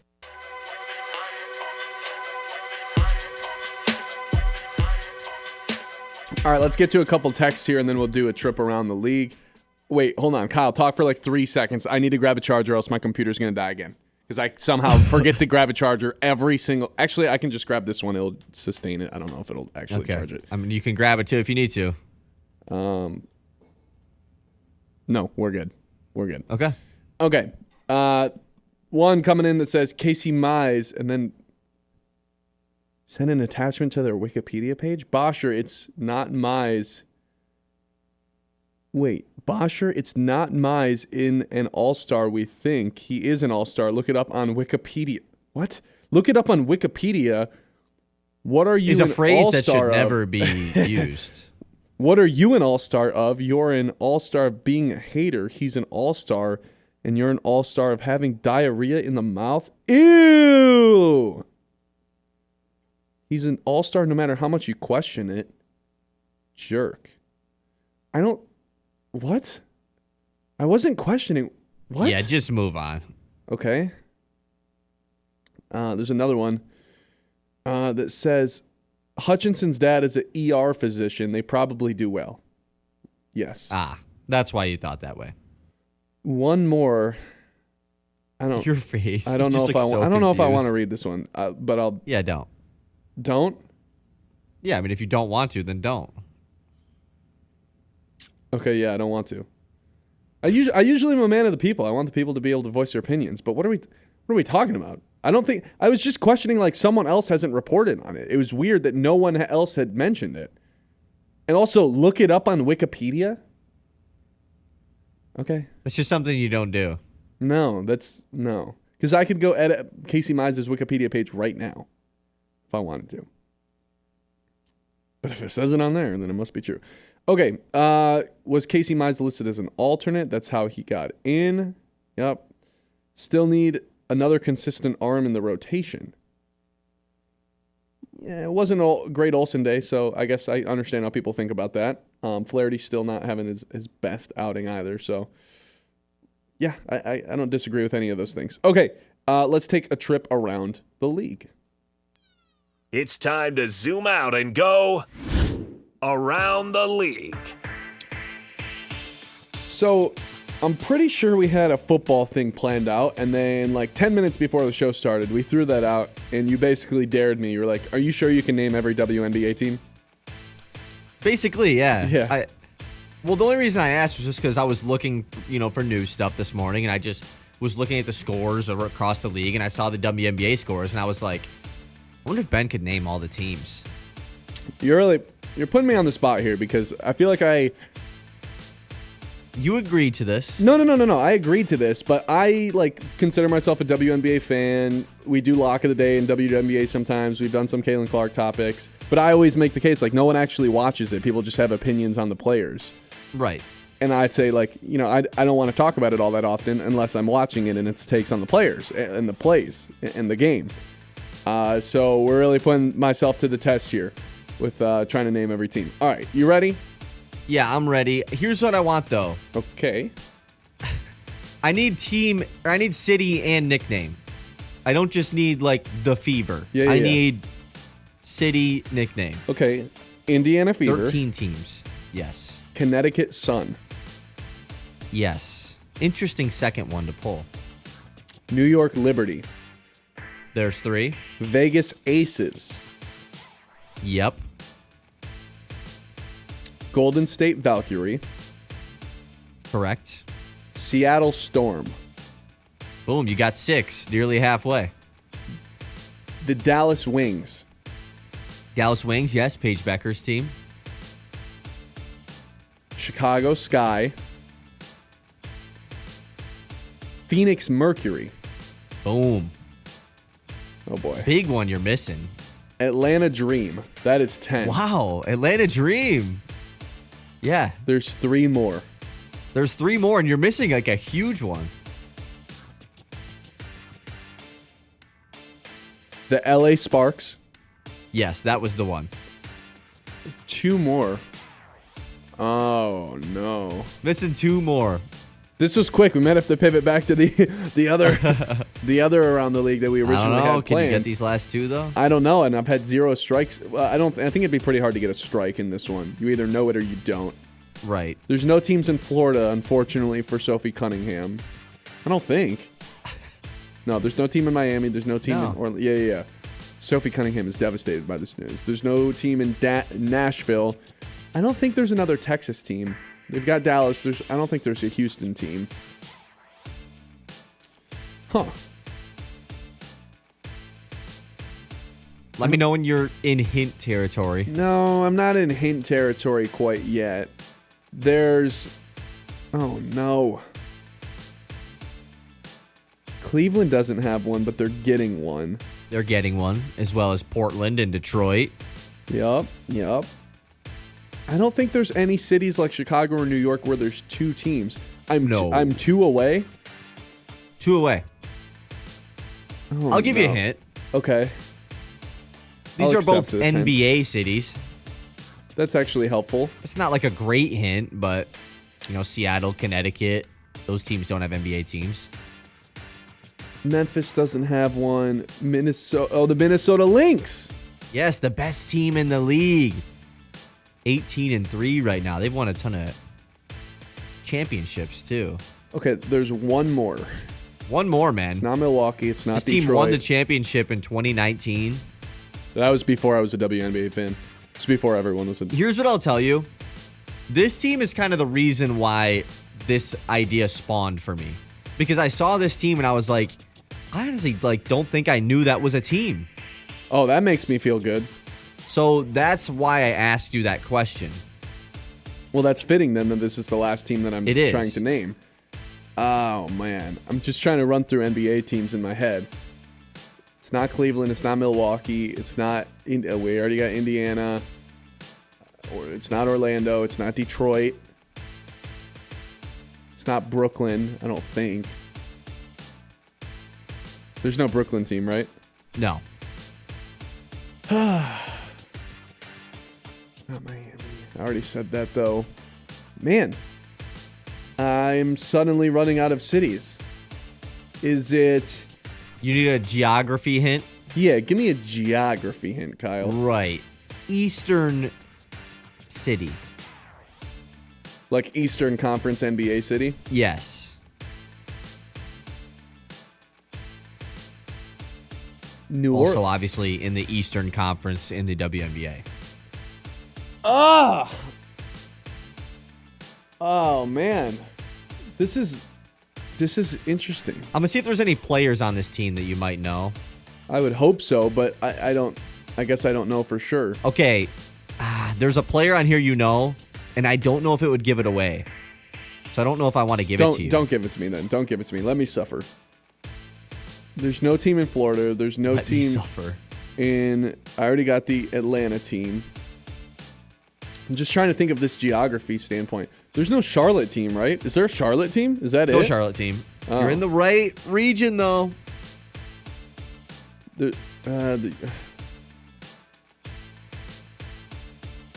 Oh. There's a DC team, isn't there? Potentially. The DC. Well, they're not the DC. The but Washington Admirals. The Washington Bullets. Oh, he doesn't know it. The Washington. I would think this counts as you not knowing it. Hold right? on, give me like another minute or two. All right, let me give you the player, and maybe it'll spark something. Okay. Aaliyah Edwards plays for this team from UConn. Not helpful. Rookie drafted there this year. She was like a high pick. I know who it is. The Washington. It's not just the Wizards. The Washington. Oh, ready for this? Is it the Mystic? It is the Mystics. Yes, the Washington Mystics. Yes. Let's go.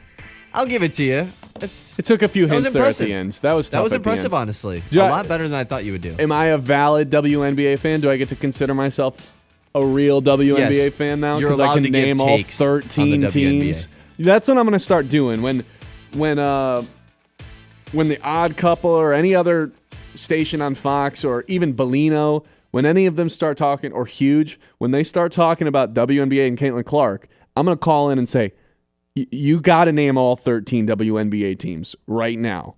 Or like 8 of them even. Before you can continue this conversation.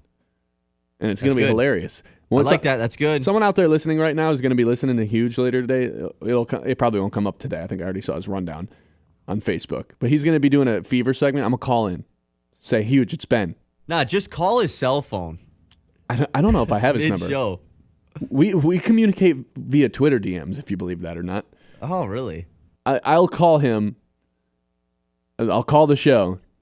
I need you to name me at least 10 WNBA teams. Do you think he could get 13?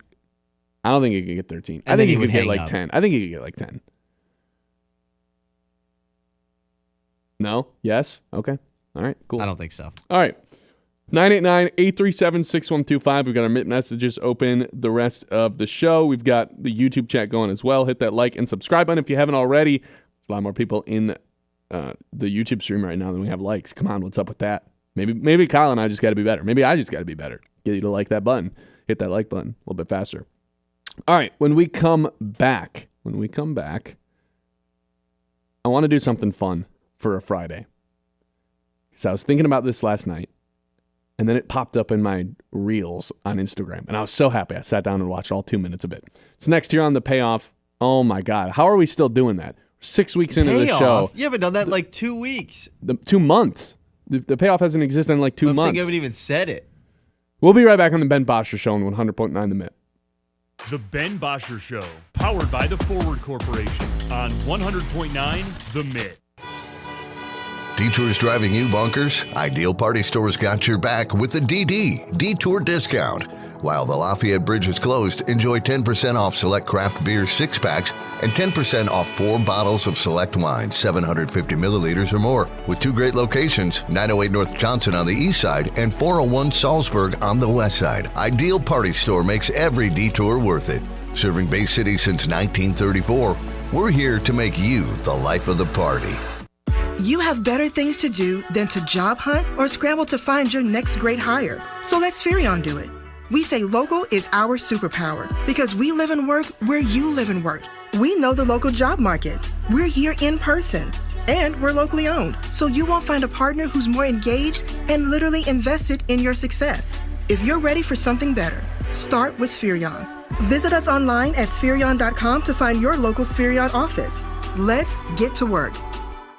From making athletic footwear stronger and lighter to powering the future of electric racing vehicles, material science and R&D are the MVPs of innovation. At Dow, we collaborate with customers and partners to tackle a wide range of sports product challenges with cutting-edge advancements in technology. Dow's innovations can help to improve performance and sustainability throughout the world of sports. Dow, at the intersection of sports and science. Get ready, Michigan. Field of Frames Fest presented by Dow is taking over Dow Diamond September 26th through 28th. It's the ultimate celebration of gaming, esports, and community, bringing together fans, families, players, and industry pros for a 3-day festival like no other.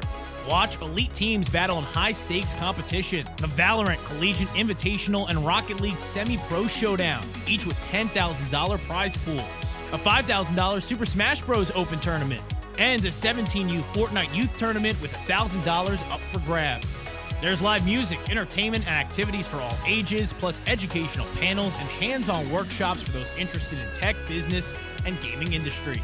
Tickets start at just $25, and kids 10 and under get in free. Don't miss your chance to be part of a landmark event. Visit fieldofframesfest.com to grab your tickets today. Field of Frames. Experience the element of gaming.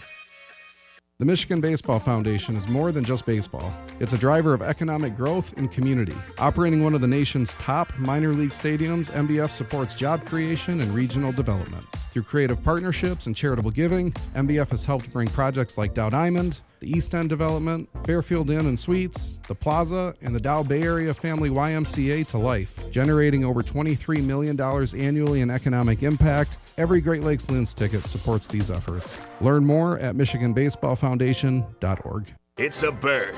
It's a plane. It's Superman Night at Dow Diamond on Saturday, July 12th. The first 1,000 fans through the gates will receive an exclusive Super Lou E bobblehead courtesy of My Michigan Hell. Create a lasting memory after the game as you take in Fireworks Loontacular, presented by Farm Bureau Insurance. Don't miss this super night of fun. Get your tickets at loons.com. The love of the game draws us to sports, as players, coaches, spectators, and officials. For officials, it's a way to stay in the game they once played, to feel the thrill of putting on the uniform, stepping out of the playing surface, hustling to make the call, and building the relationships which can only be built in sports. If you still have that love for the game, we always need new officials. Register now at MHSAA.com. A message from the Michigan High School Athletic Association, promoting the value and values of educational athletics. The Ben Bosscher Show, powered by the Forward Corporation on 100.9 The Mitt.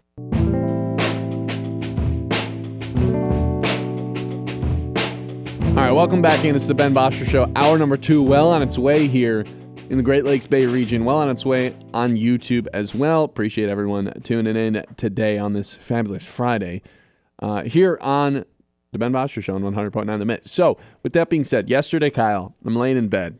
This is post me figuring out that Casey Mize is potentially an all-star. Man, how late were you up, bro? Too late. considering how early I had to be up. But I was just scrolling through Instagram a little bit, and you know what popped up?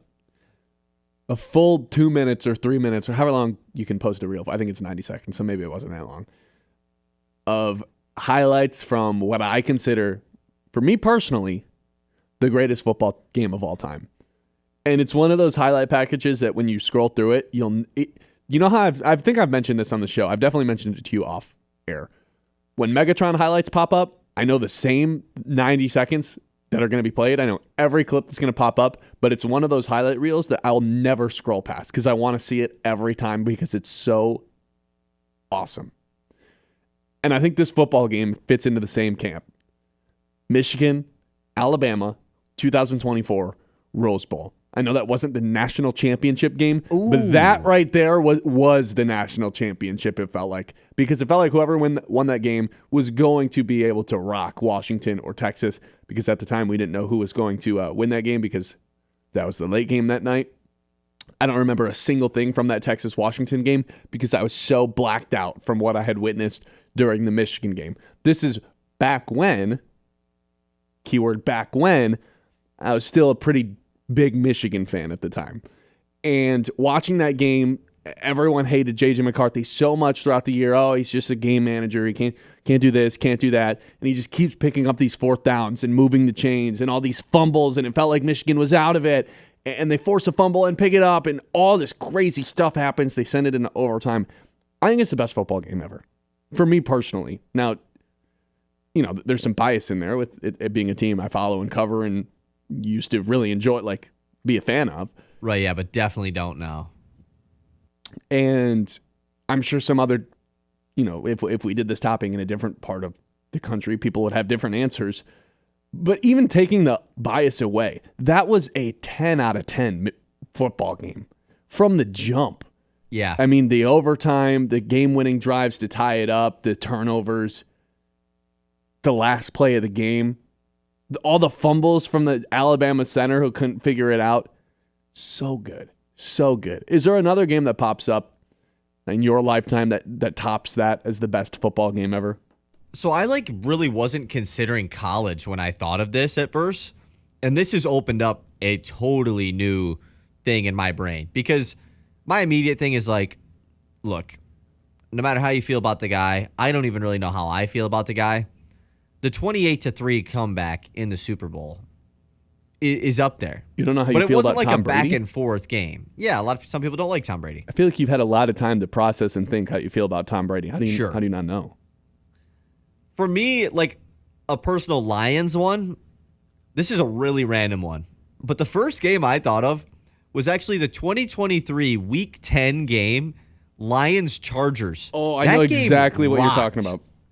41-38, back and forth, all offense. It's not obviously the pick because it wasn't a playoff game and it was kind of just a random game. But it was also so like stressful. It was the most stressful game ever because it was like if you don't score, you will lose. You will lose. And it was like they were 2 weeks off of getting blown out by Baltimore, and there was a lot of fraud talk with the Lions. Like, are they really even that good? They can't beat good teams. And the Chargers were good. And then the Money Badger. In LA. The Money Badger rolls out there, right through the uprights to win the game. Yeah, that was a really fun one for me. But if we're talking college, this is the first one that came to my mind. Once again, not a college football playoff game, so maybe it shouldn't count. LSU Alabama 2019 regular season game. This was number 2 versus number 3. 9-0 or 8-0 LSU at the time, taking on 8-0 Alabama, 46-41. This was the Joe Burrow LSU team. Alabama with Jerry Jeudy and Devontae Smith, Najee Harris. This was one of the coolest games ever for a regular season game. I think that would be my pick. Over the Michigan Rose Bowl? The Michigan Rose Bowl was... No, it was really good. Elite. You're right. Honestly, though, if we're amount of NFL players in this LSU-Alabama game is actually insane. Do you have it pulled up in front of you? Oh, yeah. Listen to this. The 5 Alabama receivers that caught a pass in this game.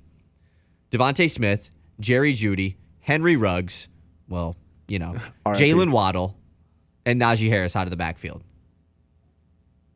Crazy. The running backs, Najee Harris, Brian Robinson Jr., Tua obviously at quarterback. It's just crazy. And then for LSU, you flip it over to their side, like Jamar Chase, Justin Jefferson, Terrace Marshall Jr., played in the NFL for a little bit, and Thaddeus Moss, the son of Randy Moss. Thaddeus Moss. I remember when he was a big deal. He was supposed to be the next guy. This game was crazy, tight man. End. And I think you could go with maybe like some of those Alabama-Georgia playoff games. Those were really good when Bama won in overtime. That was a really good one. But to me, this LSU-Alabama game really, that's like my favorite game ever. That's a good answer. It really is. Yeah. What's your favorite Lions game ever? The playoff game against the Rams. Yeah. It's somewhat of a cop-out answer because that's probably most people's answer. But how can it, like, I was downtown Detroit watching that game, and none of us realized it was over, like, from a time perspective. I think Dan Miller's the only one that just knew it right away, right from the call. Yeah, he did. He had the math mapped out on it. But the TV broadcast, I don't think did. Collinsworth and Tarik, yeah. And we didn't realize it until they lined up to go take a knee. And then it became surreal. Like the energy from downtown Detroit, the gravity, everyone just kind of got overwhelmed with emotion. And I'm not saying like people started crying, but it was something that you were told was never going to happen. Finally, yeah, just we were happened. never going to see it. The Lions actually just won a playoff game, and even like the heartbeat your dads of the city felt was the just same boom, way. Boom, You're like boom. different generations all coming together for that. For sure, was it? And it was probably 17 degrees outside that day, and it was just a party in the street. I didn't get to go to the game because those tickets were outrageous. But the people flooding the streets after with no care in the world how cold it was, just like filled with joy. That will always be number one to me, unless they win a Super Bowl. Always. You know what's one of my favorite ones? No, I don't. I'm going back to that 2023 season, obviously, just because, a the one more against the successful season Packers? playoffs wise. The one against, I'm going back to 2022 season. Sorry, the one against the Packers that didn't count. Yeah, Week 18. Yes, Week 18 where they had nothing to play for. That felt like a turning point. When Baker Mayfield and the Rams couldn't beat Seattle. So Off upset. A BS pass interference call. Yes, so upset. But watching that game, it almost felt like I was so amped up. And obviously that led to all the amped up that you feel before every Lions game. But that really felt like, I'm already ready for next season. Like next season, we are coming and killing. And that was the first time I think I'd ever felt like that to close out a season, except for that 11-6 season where they ended up losing to New Orleans in the playoffs. I think that was that. But yeah, but like this was different. I was also a kid then. This was different because it was like I legitimately had believed, and I knew like any adult you talk to, not that I wasn't an adult, but any older fella you talk to is like, don't buy into it, man. I've seen this before. I've seen the season end like this before. And it was like, no, I don't care. I believe in Dan Campbell. That was the first time it felt like they had really turned a corner, and next year they were going to have something to prove. And they did exactly that. I don't know if the Chiefs week 1. Correct.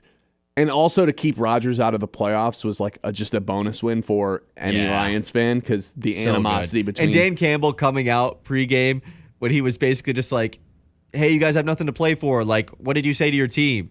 He's like, yeah, we don't have nothing to play for, but we don't want them to get in. So right. When he said that, I was just like, oh my God. So that was the night game. That was Sunday Night Football. Sunday night, and I remember last game of the year. The 4:00 slate wrapped up. So there was a good hour in between that Rams-Seattle game when you knew you weren't getting in the playoffs. Yeah, and I had to do some like real thinking outside. I remember going on a walk, and then I just sat down on a curb and was like, I can't believe there's nothing to play for tonight. And I just was so disappointed. But then by the time the game started, it was like, let's beat these guys. This is ridiculous. A lot of anger. Yeah. And to keep Rodgers out of all people, who hasn't been back to the playoffs since. And Kirby picking him off. Last game as a Packer, too. And that beautiful image of him walking off the field and putting his hand around Randall Cobb. And it's like, yes, get out of this division. Get out of this stadium. Get out of this conference. I never want to see you again. But guess who's returning to Ford Field this year? Mr. Rodgers. Aaron Rodgers. Another ass beating. I think coming for Aaron Graham, Rodgers. I'm interested to see what other people think is their best favorite game. Graham in the YouTube chat agrees with you, either Michigan, Alabama, Rose Bowl, or this is a really good answer. 2021 Michigan versus Ohio State. The first time Harbaugh beats Ohio State, and then obviously they've done it ever since then. Right. I don't actually remember a whole lot from this game other than like the closing This was at moments Ohio of it. State, correct? Yes. I Because believe the next so. year, yeah. I remember the other games a lot better than that one because I was at Michigan State and we were going to the Michigan State game, and all my friends were like Michigan State students at the time, and I was like, I'm either meeting you guys at the stadium or we're going to be late to the game. I'm not missing this. So I remember them just being mad at me, and then I remember celebrating the win. I don't actually remember a whole lot from the game, if I'm being honest, other than being happy. That's a good pick, though. It is. A turning of the tide. I would say last year's Michigan-Ohio State game is like... Yeah, that's a good one. But it was also a terrible game. Both teams but also looked it like didn't matter. 500 Graham games. says it was at Michigan in 21, so I was thinking of the Donovan Edwards game in 22. Yes. Yeah, I don't know. Jeff says Hassan Haskins 5-touchdown game versus Ohio State. Jeff said that in the chat. That's pretty good, too. It's a lot of good, right? The Michigan beating Ohio State is quite a good answer. I can't disagree with any of those. Last year, was the most shocking of all the Michigan-Ohio State games, but it was also the worst football game, so I don't think it qualifies. It just wasn't good ball. It didn't stop Ohio State from going to win the national championship. Right.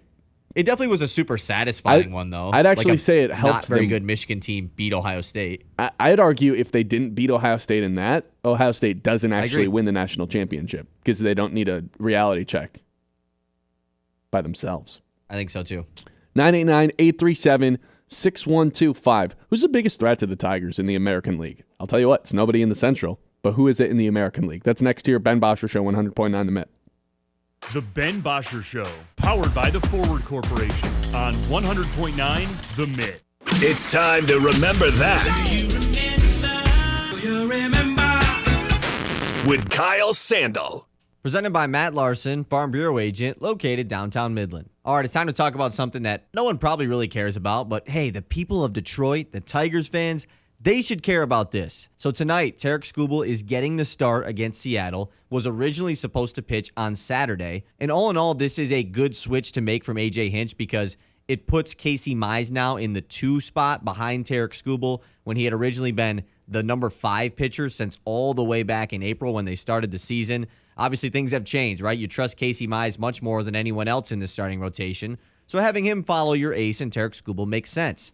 But I think to most Tigers fans, this is a strategic move made so that he has an extra day off and can start the All-Star game on Tuesday. Now, we did a big debate on the show yesterday about, is the All-Star game important? Do people care? Do people try? Blah, blah, blah. No matter how you feel about the All-Star game and how it's played, all the Tigers fans should want Tarik Skubal to start, right? He really wants to. But Aaron Boone is the manager of the American League team, and his guy Max Fried is also a starter. He gets to pick who starts in that game. If Aaron Boone picks Max Fried because he's on the Yankees and the game's in Atlanta where he used to pitch, us Tigers fans riot. Simple as that. Remember that. Presented by Matt Larson, Farm Bureau Agent, located downtown Midland. It is the Scholar Athlete of the Month, proudly presented by Fisher Companies here on Sports Radio 100.9 The Mitt. This month's recipient is Logan Snyder from Bullet Creek High School. With a 3.94 GPA, Logan's a member of the varsity golf team, revitalizing a program that was dormant when he was a freshman 4 years ago. Logan great at golf and in the classroom and also volunteers, including at the Midland Miracle Field.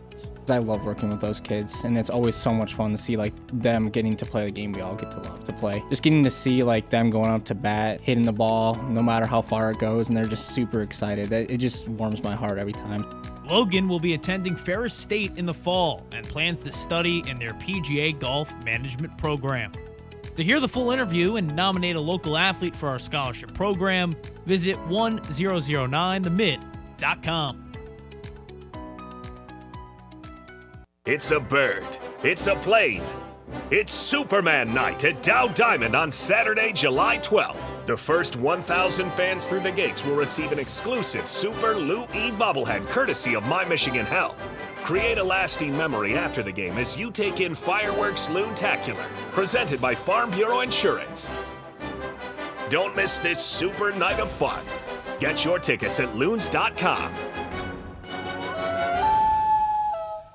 At the Great Lakes Loons, our commitment to community goes beyond the ballpark. Through the Vol Loon Tier program, Loon staff and even players roll up their sleeves to serve the Great Lakes Bay region. From packing food boxes to reading in classrooms and even cleaning up local camps and parks, it's hands-on work that helps build a stronger, more connected community. Vol Loon Tier isn't just what we do, it's who we are.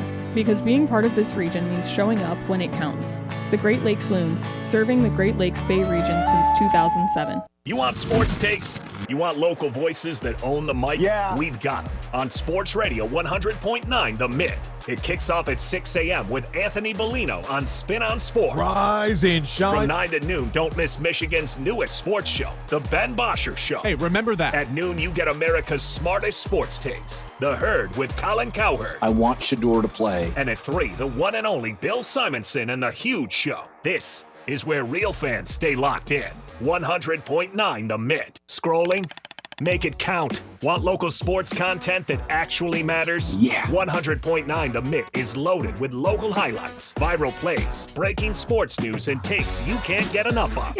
It's hot! Follow us on Facebook, Instagram, TikTok, and YouTube today, and you'll never be out of the loop on the Lions, Tigers, Pistons, Red Wings, Michigan, Michigan State, and even the biggest stories in high school sports in the Great Lakes Bay region. 100.9 The Mitt, Mid-Michigan's sports leader. Why are interscholastic sports called the last classroom of the day? Because they teach students important life lessons like teamwork, accountability, and perseverance. School sports are so much more than a game. They're about developing the whole person. That's why they're an essential part of every student's education. Encourage your student to participate in the last classroom of the day. Interscholastic Sports in Michigan. This message presented by the MHSAA and the Michigan Interscholastic Athletic Administrators Association. The Ben Bosscher Show, powered by the Forward Corporation on 100.9 The Mitt.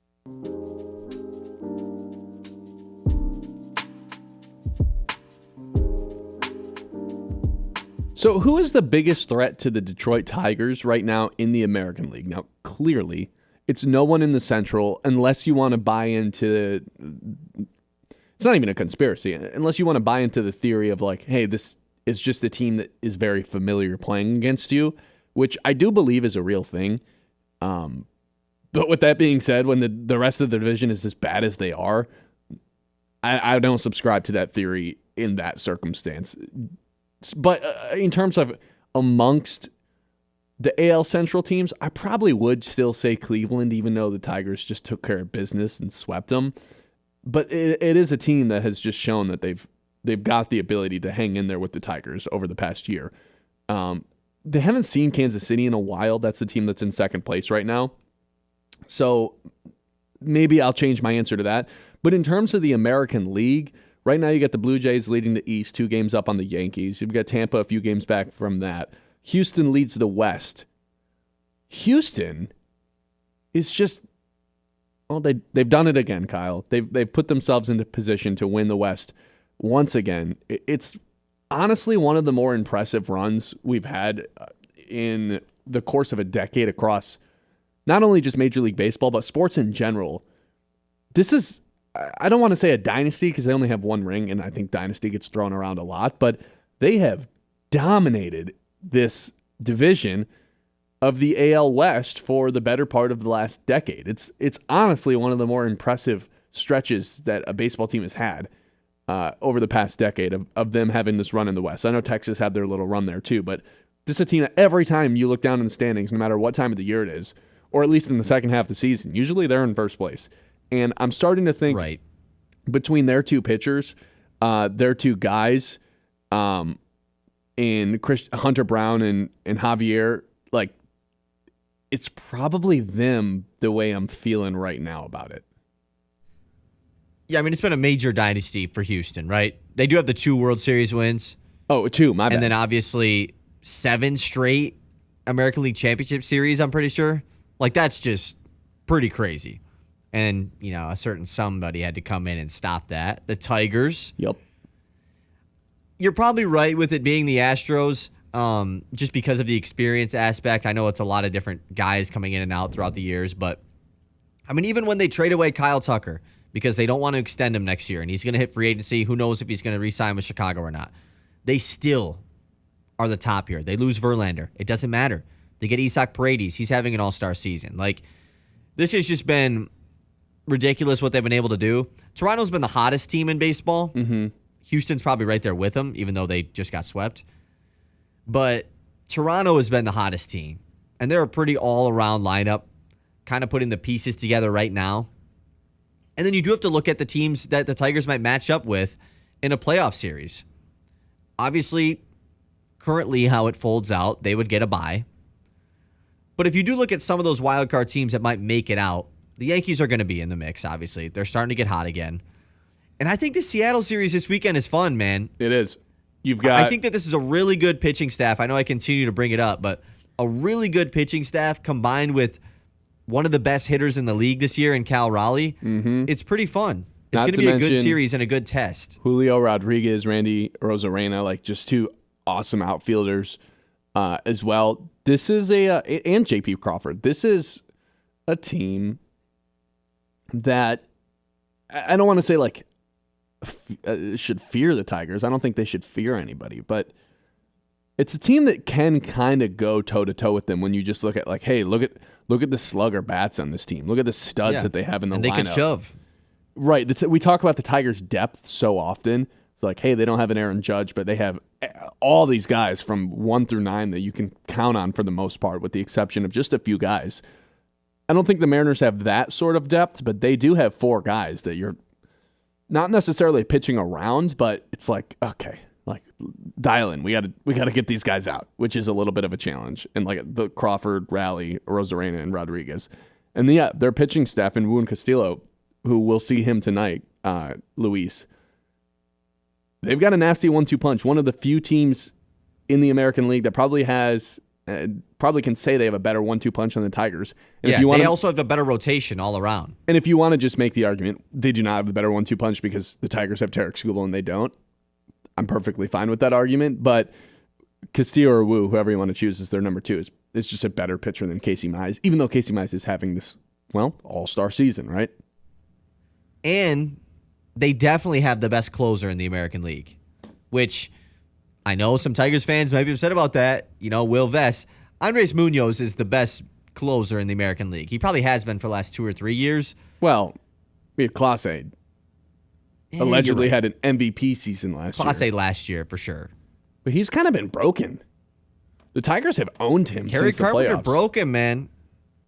Clase's not having the year that he had last year, and that was that was going to be hard to repeat. But yeah, but he was the Cy Young, though. That's what some people were saying. Clase this season isn't even an all-star. And whereas last year he had an ERA of 0.61, it's back to 3.12, which is basically what it was the season before last year. 0.61 is insane, man. Yeah, that's not right. It's very unreal. His whip has doubled. His strikeouts have almost doubled, or his walks have almost doubled. Yeah, he's just not having the same season he once was. Finished 3rd in Cy Young voting last year and 11th in MVP. That's crazy. And then Kerry Carpenter hits that home run on him, 2 of them, and it's just been downhill since then. I don't know. It just happens to relief pitchers sometimes. Or any team in the Central is a threat to the Tigers. Like, you're really just not scared about any of them. No, they have this locked up. You got to start looking around the other top teams in the American League. Houston and Toronto are the teams to look out for right now. Houston, Toronto, and I'd throw Seattle in there. I really would. I agree. I think I would too. We'll learn a lot about Yankees, huh? No, I can't do it. We'll learn a lot about this Seattle team this weekend. Skubal on the mound tonight, Friday night Skubal. Always must-see TV. It feels like he saves his best outings for weekend games. I don't know why that is, but those 3 games that we always talk about, the 34 swing and miss, the complete game with under 100 pitches, and the 13 strikeout game from Sunday Night Baseball, all weekend games. Kind of weird. But hey, He's built for the moment, man. Most people are watching on the weekend, you know? Maybe he's a weekend warrior, also, you know? End of July, 4-game series with Toronto at home. Ooh. I love that. I love that. All right. We're about to hit the 3 o'clock, not the 3 o'clock hour. We're about to hit the third hour, the 11 o'clock hour. Some call it the most important hour. Let's get back to that Lions report card that we just brushed the surface on earlier on in the show. We'll give some predictions for tonight. Sarah's going to give her take of the week. She brought her dog today. And we've got our Lock of the Day and Colin's Open to guess. So a lot of stuff coming up in the 11 o'clock hour. Stay tuned. It's the Ben Bosscher Show, live on 100.9 The Mitt. The Ben Bosscher Show, powered by the Forward Corporation on 100.9 The Mitt. Transform your outdoor space with Maple Hill Nursery. Whether you're a gardening enthusiast or just looking to relax in style, they have everything you need. From premium polywood furniture that never needs painting to top quality plants and trees, Maple Hill Nursery has it all. Plus, they offer free setup and delivery on in-stock barbecue grills. Visit them today just north of Midland Mall or check out their website for pro tips and expert advice. Maple Hill Nursery, making your yard the place to be. Hi, this is Jim Mahoney with Link Technologies. As a business owner, you might be struggling with today's technological advancements in the IT arena and how they could benefit your growing business. Let Link Technologies' talented staff work with you to develop a technology plan custom to your specific needs. We bring 27 years of experience helping businesses and nonprofit organizations just like yours achieve their technology goals. Contact us today and see how the right balance between cloud and on-premise resources can best work for you. At Scott Family Dental, they don't just care for your teeth, they care for you. Dr. Brandon Scott, a Michigan State graduate and Midland native, specializes in preventative, cosmetic, and restorative care. But what truly sets him apart is his commitment to building personal connections with every patient. I value my patients as unique individuals and strive to make the best care decisions for you. I will always be honest and open regarding your care. That is my promise to you and anyone I treat. Scott Family Dental. Let's bring out your best smile together. Hey, did you guys catch anything yet? Not a thing. Ah, bummer, neither have we. I'm actually just about to head into town. I'm going to go into Higher Standards Automotive. They got this award-winning service department with amazing technicians and this large parts department in case I want to fix it myself. They got the part there. Whatever. No, I'm serious, man. It's out there. Yeah, just like when you tried to convince me Bigfoot was real. Ray? Bigfoot's behind me, isn't he? Yeah, we got it. Run! Get out! Stop into Higher Standards Automotive, North Eastman Road in Midland, right past the mall. All fans on deck. It's Pontooners Weekend with the Great Lakes Loons. July 24th through 27th, presented by Sugar Springs Marine. Kick things off with our koozie giveaway and beer run on Thursday, with Yacht Rock on Friday. Saturday brings a bucket hat giveaway and a fireworks loontacular presented by Farm Bureau Insurance. The weekend wraps up with Super Splash Sunday and Meet the Teen Day. For tickets, visit loons.com. Local sports don't stop when the game ends, and neither do we. 100.9 The Mitt is your digital home for the latest news across the state of Michigan. From high school to college and the pros, it's all on our socials. Follow us on Facebook, Instagram, TikTok, and YouTube. Just search 100.9 The Mitt and join the squad. Stay locked in on the latest stats and stories with exclusive video takes from local talent. Sports Radio 100.9 The Mitt. From the Blazy Electric Studios, this is Sports Radio 100.9 The Mitt. WLUN, Pinconning Bay City, Saginaw, Midland.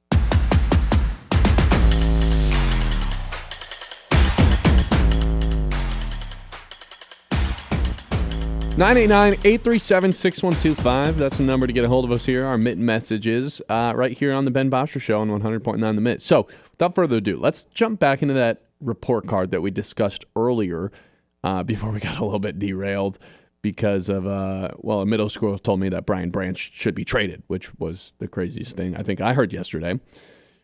Anyway, the Lions report card had them as a B-, essentially saying, this is ESPN, essentially saying, well, you lost down on Frank Ragnow, you didn't re-sign Kevin Zeitler, and you reached on Tarik Williams and Isaac Tisla, their third-round pick, who was a wide receiver. So I guess my first reaction to that is, how can you like punish the Lions on the report card for losing out on Frank Ragnow? At the end of the day, I think it counts for something. But, you know, the draft for a team that's as loaded as the Tigers are, or the Lions are, is never going to be as impactful because you don't really have any positions that you can just slot guys in. Now, Tate Ratledge is going to be slotted in, and Tarik Williams is going to be slotted in to the defense and offensive line. At least you'd expect so. Tate Ratledge, I'd almost say, is a guarantee to start at center, maybe guard, but I'd say like 90% center. And Tarik Williams, I'd say, 73% chance to be starting defensive tackle, at least while Ali McNeil is out.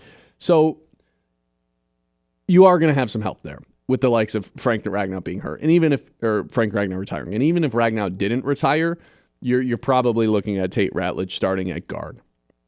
But I guess I just have a hard time punishing the Lions and knocking them from a grade standpoint just because Frank Ragnow retired. Now, if that's going into it, okay, I guess you can knock them for it, but isn't the whole point of this to grade their moves that their GM made this offseason? And if we're just doing that, I think free agency went pretty well, being able to get a guy like DJ Reed in the building, who's probably just as good as a corner as Carlton Davis for a cheaper contract, and re-signing Levi Wunzurike. You extended Kirby Joseph. He's going to be a Lion for a long time in what is one of the most confusing contracts you'll ever see on Spotrac because of how many years it's pushed down the line. And other than that, there just wasn't a whole lot to do. You still have this Aiden Hutchinson extension looming, which we touched about earlier on in the show. If you want to listen to that, just search the Ben Bosscher Show here after the show ends, wherever you get your podcasts, or you could go back and you watch it on YouTube right now. But my whole argument with that is get it done as soon as possible. And just based on a couple of videos that came out yesterday of him doing some workouts, I was like bookmarking this. Wouldn't be surprised if the extension got done sometime between right now and camp starting next week. So kind of something I'm monitoring there. But I don't know if they were to extend Hutchinson, all of a sudden they have an A for ESPN's report card. I don't know. I think they belong at like a B plus, which isn't all that different from what the ESPN gave them as a B minus. But they seem to just punish them for the Frank Ragnow thing when that's not really up to them. So I don't know how they get punished for a grade from it. Not that it really matters that much. It's just one article, and Brad Holmes probably isn't reading it. I mean, do you think they're punished by the Frank Ragnow stuff, or is it just they didn't do anything crazy? Right? The ESPN article says they didn't love the Tarik Williams pick that much. So that probably plays into it. What crazy moves were there to make? What positions can they even upgrade? But those are the teams that's the grades they give out. When these teams give out the big trades, big signings, a quarterback drafted, that's when they give out these A's and stuff. I think a B is fair. But it's a B for minus. how the Lions offseason operated. Right. And a B minus is like just on the border of not satisfied. Once you get in the C's, you're like, okay. We got some work to do. Yeah, B minus is like, okay, this was just passable. Which the Lions had a better offseason than that. Right? Yes. Their star cornerback who got injured, they replaced him with someone who could be better. Maybe at the moment is better. Mm-hmm. They filled a need at the defensive tackle spot because their star defensive tackle, Ali McNeil, is going to be injured. If you're upset about some of the draft picks they made, Isaac Tesla, you're not grading the offseason on the third-round pick. You know? It's the moves that they made that are going to impact the team heavily this season. That's the DJ Reed. That's the Tarik Williams. So I think they did a fine job. Obviously, the offensive line. You draft Tate Ratledge. That's the pick that's going to impact this team big time offensively. Losing Ragnow, I do think it has to be included in the report card because it just happened, whether or not it's their fault or not, right? It is something that happened in the offseason. It has to affect their grade. Nothing they could do about it, but it's just something that happened. So maybe they wanted them to trade for a center or something. Now, I don't know. I think the tough part for me, I mean, they list the moves they dislike the least, or they dislike the most, is Tarik Williams and Isaac Tesla. I'd say for me, it was losing out on Kevin Zeitler. Right? You talk about doubling down on your strengths. True. Rather than, trying to improve on where you're already, or trying to improve on an area that you struggle in, which I'm not saying you shouldn't try to do that, but I'm always going to be in favor of doubling down on your strengths. And that would have been making sure you get back Kevin Zeitler in the building, who I believe is on just a $13 million deal, which only was $3 million more than the Lions were paying him last season. And the Lions also have like a boatload of cash to spend this year on a 1-year contract, which is why I still believe that they're going to be the team. Actually, no, I was wrong. Kevin Zeitler's making $9 million this season, so $1 million less than he did last season with the Lions. So, like, there was no reason to not bring him back. You could have given him another $10 million because the Lions still have a boatload of cash to give out this season, which is what I was saying was part of the reason I feel so confident Zadarius Smith is going to end up being a Lion. Probably just doesn't really want to do all the offseason stuff. And we'll join him at some point during camp. They've got a ton of money to sign a player, which is why I was on board with giving Zeitler another big 1-year contract. He signed a 1-year contract with Tennessee for less money. Like, to me, that's the worst move of the offseason, not reaching on Tarik Williams or reaching on Isaac Tesla. I guess I just don't understand where they're coming from on that. No, I'm with you. I mean, especially if they had word that this was going to happen. They had to at least had some sort of inkling, right? Well, they drafted Tate Ratledge and instantly started playing him at center before Ragnow retired. So, yeah, I would say they had some sort of inclination. Yeah, if you knew you were going to lose both of those guys, or you chose not to bring back Zeitler, Ragnow retires, probably wasn't handled super well. So maybe that's warranted of the B-. That wasn't even mentioned in their little blurb, though, is the crazy thing. The Zeitler stuff? I mean, it's like mentioned that they lost him to the Titans in free agency, but they don't talk about what they replaced him with or the salary on anything. They go into the Kirby Joseph thing and something that they like, but the Kirby Joseph contract is just... Usually I can understand once I pull it up on Spotrac anybody's contract and how it's kind of set up. I have looked at this Kirby Joseph contract a dozen times, and I still don't really fully comprehend what they did. It makes no sense. It's smart, I'm pretty sure. But essentially what they did is sign him through 2029. So he's going to be here for the next 5 years. But they're paying him through 2033. Therefore, the cap hit is just very low each year.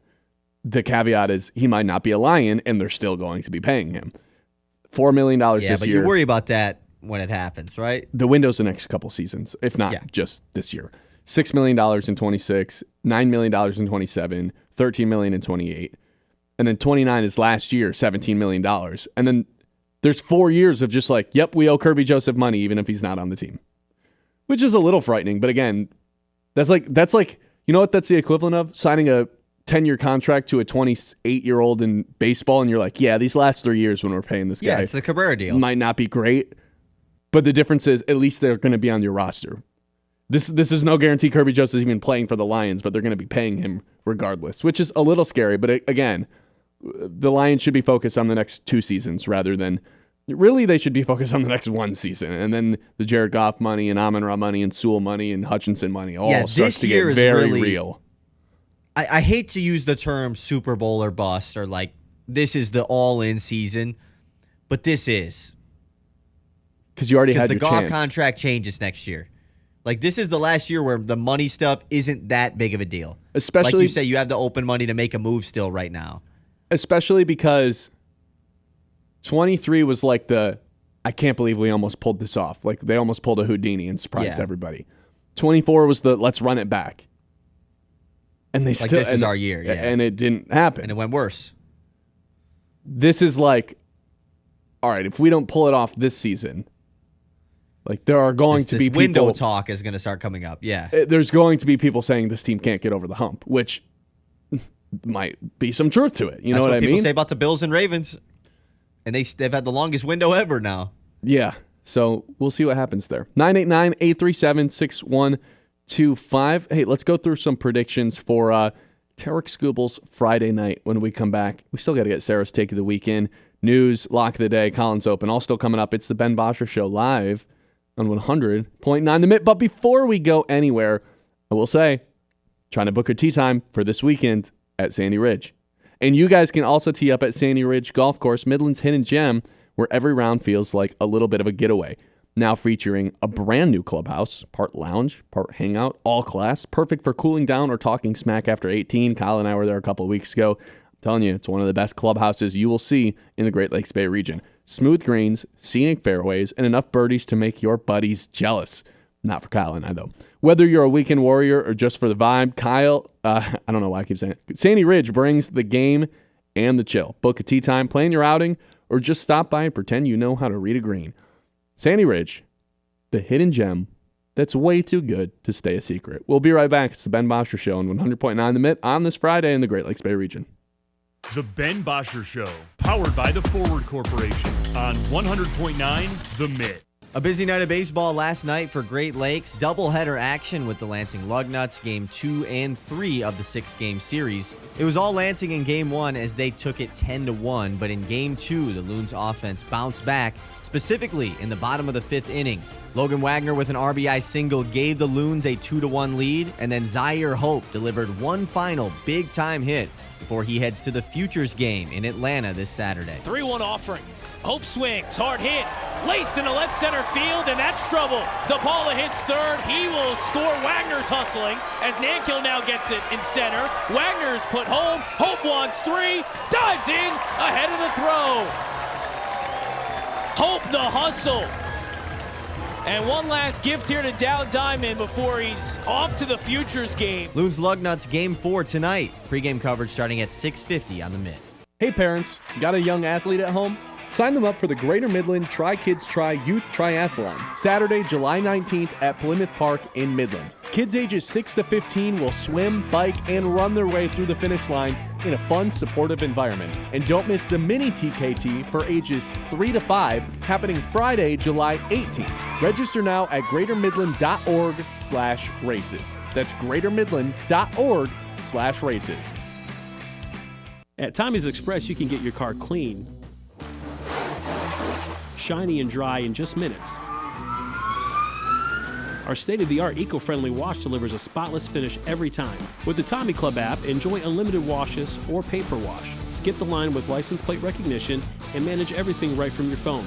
Fast, clean, and simple. Visit Tommy's Express today and see the difference. Text Clean Car to 86697 for a free works wash. Offer valid for new guests only. By participating, you consent to receive promotional information text from Tommy's Express. Message and data rates may apply. Message frequency varies. At Aird Insurance Group, they're more than just policies. They're your trusted partners in protecting what matters most. Whether it's auto, home, life, or business insurance, their team takes the time to understand your needs and find the best coverage for your unique situation. With personalized service and unbeatable rates, Aird Insurance Group makes protecting your future easy. Call Aird Insurance Group today and see why their clients trust them to keep them covered. Aird Insurance Group. The experience matters.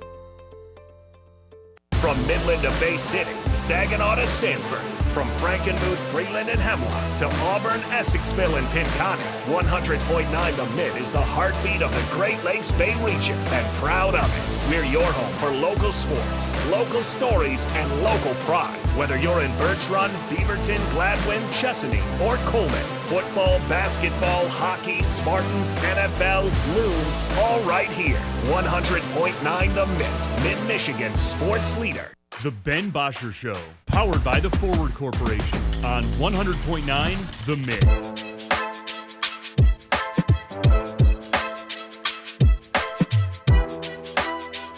All right, welcome back in. It's the Ben Bosscher Show live on 100.9 The Mitt. Tarik Skubal's on the mound tonight. Usually a fun Friday night. I wanted to go through some predictions because Tarik Skubal, we mentioned this earlier on the show, always seems to have his best outings on the weekends. His 3 best outings so far this season are the 34 swing and miss. That was a Friday night. The complete games, Matic Brunt, under 100 pitches. Wait. Maddox Brunts? Yeah, no, that's just not right. The Maddox complete game, though. It was a Maddox, yes. Under 100 pitches. Was on a Sunday morning. It was like 11 o'clock start. And then the Sunday night game with 13 strikeouts was, well, Sunday night in Comerica Park. What do we think is going to happen tonight, Kyle? What kind of historic stuff is Tarik Skubal going to do? I'm feeling a long outing from Mr. Skubal. I don't know if we get the 13 Ks or the swing and miss, but I'm feeling 8 innings tonight from our guy. Ooh. I mean, he's got to make a statement tonight. Like, this could be his biggest pitching matchup of the season, going against Luis Castillo. Like, that's a fun, 2 really good pitchers. And it's the last outing he'll have before the All-Star game. Yes, that's where I was going to go. He seems to show up for these type of games. He seems to show out every game. But, like, he seems to have those alien-type games, when he's on national TV, when they need him most, when it's the weekend, like you said. So, yeah, I'm with you, man. I'm feeling a double-digit K game. Ooh. That's where I'm going to go with it. 10-11, maybe 12-13 even. That's where I'm going. I don't know if I can quite get that much, but I do think like he comes into this game with the mindset of like, well, first of all, I need to get every single person in front of me out because he's a psychopath. But I do think there's an element of let's make sure I'm an all-star starter because he's talked about it. He wants to do it. I think he's going out there with a point to prove, as he does every week, because that's just the mindset he has going into these games where he can talk himself into these other guys hate him and he's got the Michael Jordan stuff. But I do think there is an element of I'm establishing myself as the all-star starter. I'm not giving Aaron Boone a choice after what I do today because the whole world is going to be talking about Tarik Skubal. It shouldn't matter. It shouldn't matter, but what do you mean? It shouldn't matter what he does today? Like this start doesn't rely on him starting in the All-Star game. What? I don't think it should. He's been so much better than them other guys, man. He's been better than everybody, but I think it will affect it a little bit knowing... But it shouldn't. Okay, Kyle, I know it shouldn't, but Aaron Boone has already been like, yeah, Max Fried, he's my guy. He's going back to Atlanta. Like, that's something I have to consider. He's playing for my team. Dude. I know it's stupid, you can pitch but the second. It's something to consider because Max Fried used to play for Atlanta, won a World Series there, now plays for Aaron Boone. I've considered it all. Kyle, I'm not saying that this is the right or wrong decision. I'm saying it's possible. But if Tarik Skubal can go out there and dominate tonight and have one of those games where the entire baseball community is talking about him for another 24 hours after the game, those type of games that the three I've mentioned that we talked about for days after he pitched in them, that we talk about all of next week, if he has one of those tonight, then I think he's a lock to start in the All-Star game. I'm not saying that's right or wrong because he should start regardless, but he does have an opportunity, I think, to solidify himself as the All-Star starter tonight. And I think he's going to. I have no reason to believe that he won't. I mean, that's just how he's been on these weekend games, just in general. There isn't another pitcher that you can go watch highlights of like Tarik Skubal. No. No. I don't. I'm trying to think of the last guy that was like I saw this. a tweet last night, and it's one of those funny meme tweet accounts, but it was basically like, this is how I'm spending my Thursday night. And it was just a guy sitting in his apartment with a beer on the table and Tarik Skubal highlights on the TV. Sounds like a great night. It sounds like an awesome night, man. He said that yesterday, Thursday night? Or did he say that about Friday night? No, he said he did it last night. That's crazy. It wasn't even like an edited thing. It was just like a legitimate, some dude. It was a photo, yeah. It wasn't even like a Tigers fan. It was like one of those meme accounts. That's that's me with just Lions highlights in general from the last couple of years. I could just sit down and watch any of those forever. The amount of the 2024 season highlights. Yeah. The amount of times I've watched that. Or even just Hard Knocks. Pretty crazy. Or not even Hard Knocks, Inside the Den. I could just sit down and watch an old Inside the Den.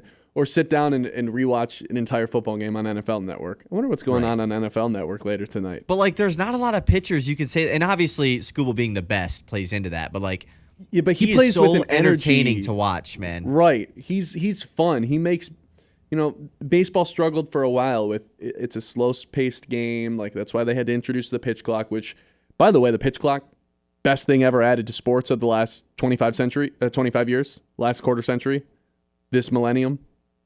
100%, right? Best thing ever in sports, really. The best thing added to a sport. 3-point line? Or just going last 25? Last 25 years, this century. Yeah, probably. I mean, there's probably something else I could think of, but... Tarik Skubal was the kind of guy who could have survived without the pitch clock being needed because he's just so freaking entertaining with how much he screams and how energetic he is and the emotions he wears on his sleeve. Verlander wasn't like that very much. Scherzer was a little bit, but not to the degree Skubal is. I don't even know what other pitcher would fit this. Yeah, that's why they swing first pitch every time, man. They don't want him to get. They don't want to get down 0-2. It's over if you go down 0-2. It's over. You go down 0-1, it's over. Everyone swings at the first pitch, and you see sometimes people, hit doubles and home runs off his first pitch because they're told you may as well go swing because it's going to be a strike. He's not going to throw you a ball for pitch number 1. Also, I don't think we ever talked about this. Maybe we did. Did you ever notice, though, in that Sunday night game, the first pitch fastball thing? How he'd thrown first pitch fastball every single game of his career? And he threw a changeup on Sunday Night Baseball when they talked about that stat pregame. Like as the first pitch of the game? Yeah, the first pitch of the game was a change. No, I missed the entire pregame. Well, leading up to the first hilarious. pitch, they had like a stat up on the screen, like fastball every single time. You know that Byron Buxton knows it too. And then he threw a changeup first pitch, and he had a little bit of a smile, and Buxton had a little bit of a smile. It was pretty funny. Like, they for sure both knew. Pretty funny. That has to be my favorite Skubal game so far this year because he gets a lot of swing and miss in general, but it felt like he was getting all the knee bucklers in that game and making people swing out of their shoes and go golfing. Yeah, the swords, the golfing. He made that Twins lineup look silly that Sunday. It was so fun. It's my favorite Tigers game I think I've ever been to. The only one that rivals it is Austin Jackson gunning someone down at home plate to win the game in the top of the 9th. But yeah, that's an elite game to be at. Yeah, I remember sitting in the outfield with my grandpa that game. It's just like we were right in front of Austin Jackson when he caught it, it felt like. But yeah, the Skubal game is just something else. You've got a chance to go to watch Skubal. You got to go do it. And, you've got a chance to go watch the Tigers every Wednesday here on the Ben Bosscher Show because every Wednesday the rest of the summer we're going to be sending someone to a Detroit Tigers game. Even if they're on the road for that weekend, we'll get you to the next upcoming game. But again, that's every Wednesday here on the Ben Bosscher Show. Thanks to our friends at Garber Chevrolet. You have a chance to win Tigers tickets. We're sending someone to Saturday's game and Sunday's game this weekend from the past 2 weeks as a gift to you guys, the listeners here in the Great Lakes Bay region. I guess now we're kind of expanding it to the point where anyone can win it because you got the YouTube chat as well. So yeah, why not? Brubaker says in the chat, I'll take a Maddox Bruns complete game under 100 pitches tonight. Vamos. Picantes. Yeah, that's the other thing. It's Pepinillos Picantes night here at the ballpark. So coming out should be a really good time playing a little Lotteria game. How'd you like the true crime stuff last night? It was I was good. trying to solve it throughout the game, man. It was good. I thought it was Sarah the whole time. They threw a little wrench at us at the end. Like I thought I knew what was going on too, and then at the end, curveball, the return of Rallycam. I wasn't expecting that. Rallycam comes back. He hasn't been here since like 2019, except last year on True Crime Night. Good stuff. It's good stuff here at the ballpark. 2 games yesterday. Okay, I was thinking about this last night too. What are your thoughts on Major League Baseball adapting if we're doing a doubleheader, it's 2 7-inning games? I'm really not opposed to it. I don't know. It leads to really aggressive. A lot of the base stat running. stuff would be messed with. Why? I mean, not really. I don't know. Not really. I feel like these professional sports leagues really don't like to mess with the history of the game as far as changing like length of things. Oh, really? Because the NHL just expanded their regular season.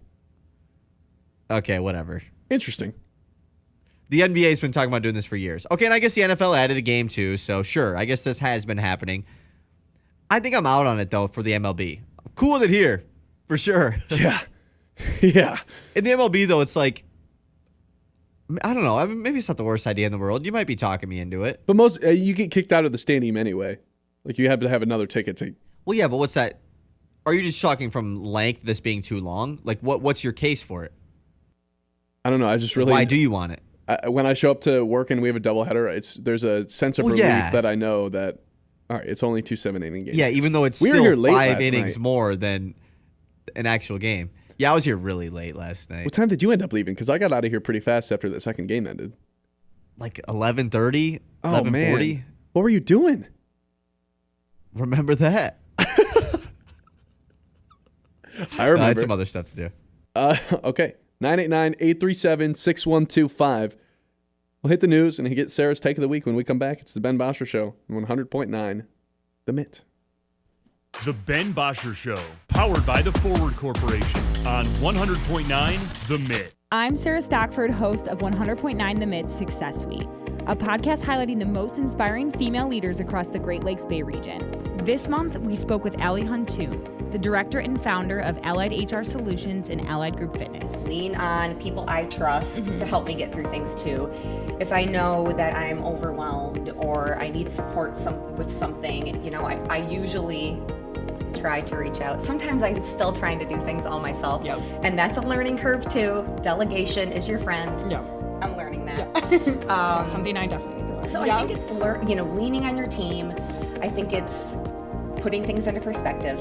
You know, even though HR is very important, and we have things all the time that come up with terminations or discrimination or harassment. Listen to the full interview with Allie on YouTube on 100.9 The Mitt. Subscribe and hit the notification button to be alerted when new episodes drop. That's Success Suite with Sarah Stockford. I'm here with Matt Smith with Modern Realty. All right, Matt, forecast 2025 for us. Well, in 2025, I believe you're going to see a much more balanced market. We've been in a seller's market for a number of years. We're still not busting at the seams with inventory, but we are seeing the market start to balance out a little bit.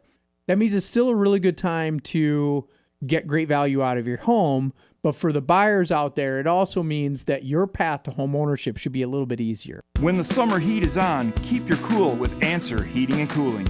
Our expert team specializes in fast, reliable air conditioning repairs, installations, and maintenance. Stay comfortable all season long with top-notch cooling solutions and simply outstanding service. Plus, with financing options and special rebates, cooling your home has never been more affordable. Answer Heating and Cooling, where comfort is our priority. Try our new schedule online option or call us today. Now, wait a second, Sharon. So the Midland Area Community Foundation runs the Midland Area Santa House? You bet we do. And Midland Area River Days? Absolutely. Plus scholarships for students and grants for local nonprofits? That's like hitting the cycle and impacting our community. Anyone can step up to the plate and help build community capital for as little as $5. $5? That's the cost of a snack at the ballpark. How do I get in the game? Just visit midlandfoundation.org and make a gift to our community investment fund. Every dollar makes a difference. Join the team. Give today at midlandfoundation.org. All fans on deck. It's Pontooners Weekend with the Great Lakes Loons. July 24th through 27th, presented by Sugar Springs Marine. Kick things off with our koozie giveaway and beer run on Thursday, with Yacht Rock on Friday. Saturday brings a bucket hat giveaway and a fireworks loontacular presented by Farm Bureau Insurance. The weekend wraps up with Super Splash Sunday and Meet the Team Day. For tickets, visit loons.com. This is more than just a lineup. It's a daily ritual for the die-hard Michigan sports fans. At 6 a.m., Anthony Bellino wakes up the state with Spin on Sports. I do not believe it. At 9, the Ben Bosscher Show is appointment listening hosted here in the Great Lakes Bay region. I would like to buy some Casey Mize stock. America's Best takes over at noon. The Herd with Colin Cowherd. Well, what about Patrick Mahomes? And at 3, Bill Simonson brings it home on The Huge Show. Sports Radio 100.9 The Mitt, for the most passionate fans in Michigan. Here are 5 good reasons for high school multi-sport participation. Fewer overuse injuries, less opportunity for emotional burnout, exposure to different kids and coaches, exposure to different roles, and learning to compete better. Being a multi-sport participant can help a kid become a more well-rounded person. Multi-sport participation is cross-training for life. Learn more at the MHSAA website. A message from the Michigan High School Athletic Association promoting the value and values of educational athletics. The Ben Bosscher Show, powered by the Forward Corporation on 100.9 The Mitt.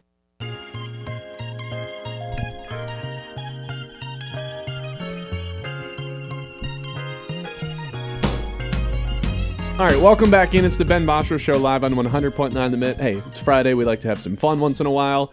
So we bring in Sarah Stockford, our director of sales. We're still trying to, get back to that high we had the week 1 of the show when you went viral. I know. More than viral, really. You became public enemy number 1 in the city of Kansas City. I know. Which it's okay because I will never go there. So. And everyone's kind of saying Sarah's take of the week might never be topped from week 1. Also, you brought your dog. So I did bring my dog. He's my emotional support dog. So maybe hopefully this will be a good take this week. Okay. Floor is yours. Let's hear it. Okay. What is Sarah thinking? So wait. Can I be like transparent with the audience too? Yeah. we've talked a handful of times. I'm like, I think you're thinking too hard about these takes. You just got a natural, like, just something that spawns into your brain day of. I know. Well, I think I have been overthinking it maybe a little bit because the first one just kind of came from the heart because I don't like Patrick Mahomes anyways, and then. You're chasing that high. I am chasing that high again. I hopefully I'm not a one-hit wonder, but Carly today Rae Jepsen. Carly Rae Jepsen style. It's Friday. Two-hit wonder. Carly Rae Jepsen saying "Call Me Maybe." Oh, Call Me Maybe. Whatever. Who's saying the Friday song? As a girl would start with an R. That's Rebecca Black. Rebecca. She's that's for right. sure a one-hit wonder. She is for sure a one-hit wonder. So hopefully that's not me. But today I thought of mine like 2 minutes before the show. So hold on, let me get the TikTok camera on so you can go viral again. Okay, hopefully. Go. Okay, so I think I figured out why guys like to golf so much. Yes. Okay. And it's not because they like want to go drink beers with the boys and like they want to get away from their partner. I think deep down guys think that they'll go professional like in golf because you don't have to have a certain physique for golf. Like you can just be like bigger and good at it. So I think deep down these guys are like, okay, I'm going to spend all summer, see if I can go pro. But deep down, it's like, that's definitely not going to happen. But they go every single weekend. And I think that's truly the real reason. I don't know if it's they think they'll go pro as much as it's a dream. It's like, what could I have, because I do this on the golf course. But what I feel like some guys are differently? delusional, and they're like, but. Some like, women are too, Sarah. That's fair. I'm just saying, like with golf, maybe they're just a little delusional, I think I am a little bit because I don't know if I ever think like I am going pro, but I definitely like every time I'm playing.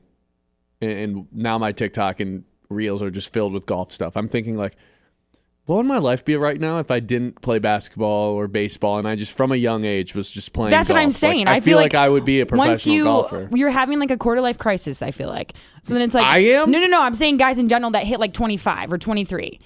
How old are you? Like 21? 23. 20? Okay. How old are you? Like 31? Right. 32? But I feel like after college, it's like, well, what do I do with my life? Like I've played sports the whole time. Like now I'm golfing. What if I go pro with this whole golf thing?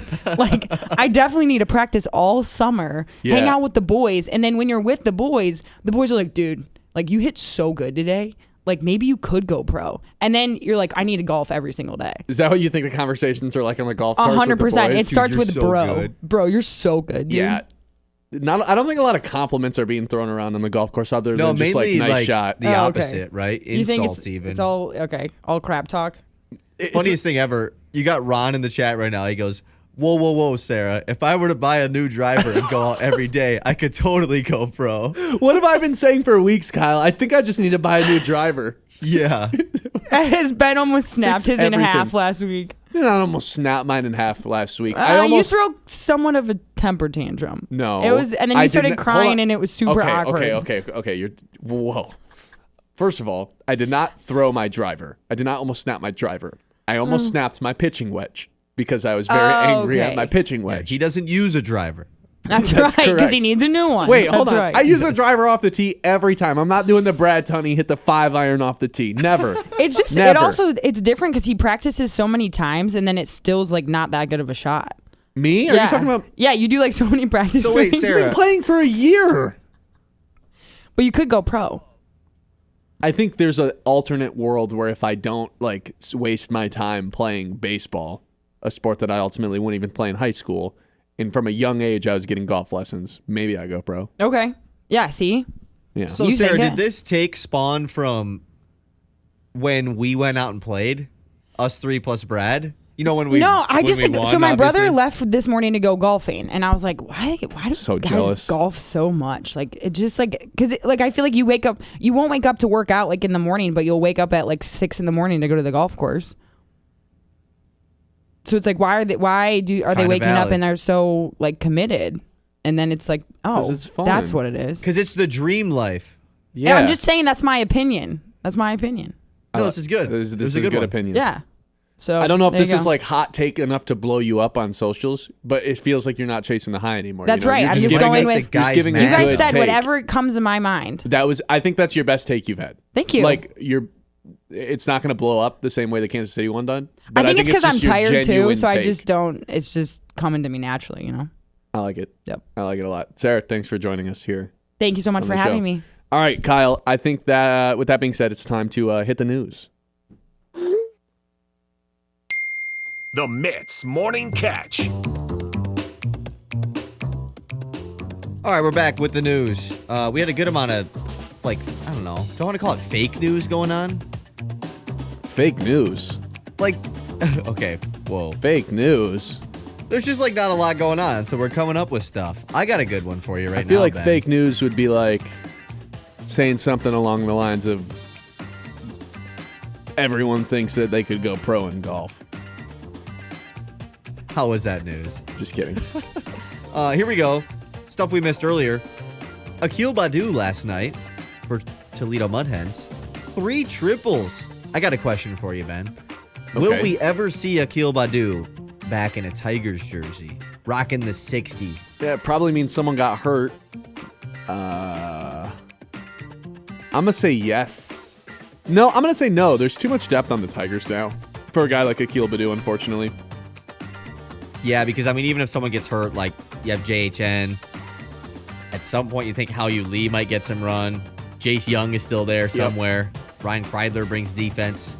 So, we'll see. I hope Ryan Kreidler's never a Tiger again. Yes, I would rather see Akil Baddoo for sure.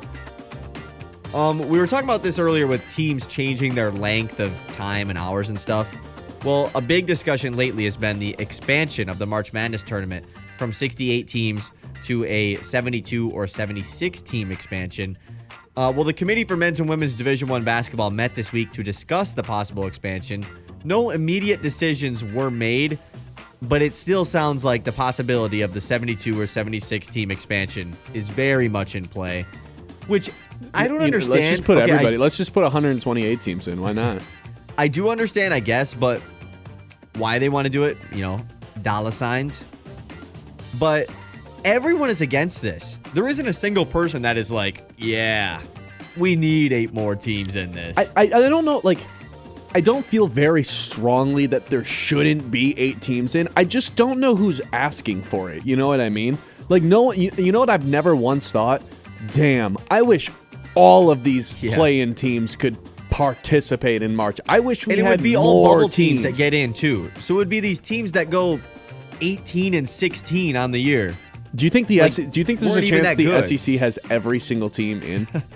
Is that possible? I think it is. Could be possible. There's going to be a team with a 3-15 conference record that ends up playing in the March Madness tournament this year. Right? But now every team in the SEC and Big Ten, it feels like, are going to get in. If they go to 76, I've never once sat there during the Tuesday and Wednesday games and have been like, oh my God, if only they could have both been in. If only there was 8 more. Yeah,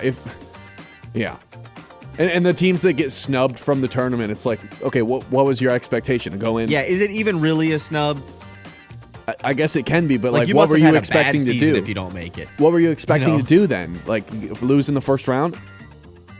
I don't know. I don't necessarily get it.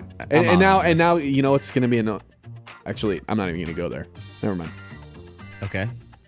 Speaking of the Big Ten, let's move to some Michigan State stuff. Matt Ishbia making another Michigan State hire with the Spartans. He hires Mateen Cleaves as a player development coach with the Suns. The big news is obviously their head coach this offseason, Jordan Ott, former video coordinator at Michigan State during the championship season, where Matt Ishbia was a walk-on player there. Their general manager hired this offseason, Brian Gregory, an assistant coach at Michigan State for 4 years during Matt Ishbia's 4 years when he was a walk-on for the Spartans. So, do you think the Michigan State fans even claim this guy anymore? Do you think the Michigan State alumni is like, I kind of hope they stop hiring kind of Michigan embarrassing State people? Yeah, it is a little bit embarrassing. It would be different if the Suns were rocking, and then he hired all the MSU guys. It would be cool. It'd be like, oh, this is awesome. It's the worst situation in basketball right now. It really is. And Matt Ishbia is probably the most psycho owner in the NBA right now. He's the most irrational. I don't know if he's the worst guy because there's been a lot of bad guy owners in the NBA. But you're right, yeah. He's the most hands-on. He's definitely not bad guy. Disrupting his team because he's just he's treating it like 2K. There's no implications. Yeah. I'll just start another league.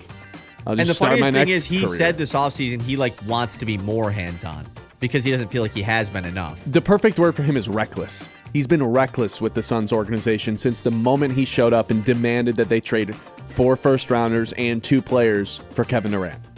Yeah. Let's close out the news here with Jalen Williams of the OKC Thunder. Another dummy bag given out by the Thunder. 5-year, $287 million extension with the Thunder because he already made an All-NBA team, so that's going to reach that maximum amount. They already paid Shea a 4-year, $285 million extension, and then Chet Holmgren got a 5 for $250 on Wednesday. That's up to $822 million total on those 3 players. I wonder if they're going to be able to keep all 3. For the next 5 years, they are. Well, like, I know they could for the next 5 years, but will they, or will they decide, like, when their depth inevitably runs up because they can't pay anybody else, are they going to be like, Right. let's Will move those on guys from all one of last? these Yeah. guys so we can focus on the depth of our team? And then it becomes difficult to find a trade partner for someone that can take on that much salary because every team is so concerned about going over that second apron, which is essentially a hard cap. Yeah, it's definitely a possibility. All right, that's going to do it for the news today. When we come back, our 2 traditions to close out every show. We're going to guess Colin Cowherd's open. Will Colin Cowherd do his own show today? I'm going to guess. There's no way. No chance. He wouldn't just show up on Friday. So he's been out for what, a week and a half? Week and a half, yeah. Last Wednesday, I think, is when we last saw him. Living it up, man. Wherever he Even is. last Tuesday. Wherever he is, I hope he's having the best time ever. We're going to guess what they're opening up with, and we're going to do our lock of the day, which just continues to be just a gut punch to my confidence. Not just in the show, not just in the lock of the day, but life, really. Wow, in real life. It's just my ball knowledge. Yeah, it's been tough. All right, that's coming up. It's the Ben Bosscher Show on 100.9 The Mitt. The Ben Bosscher Show, powered by the Forward Corporation on 100.9 The Mitt. It's time to remember that. With Kyle Sandel.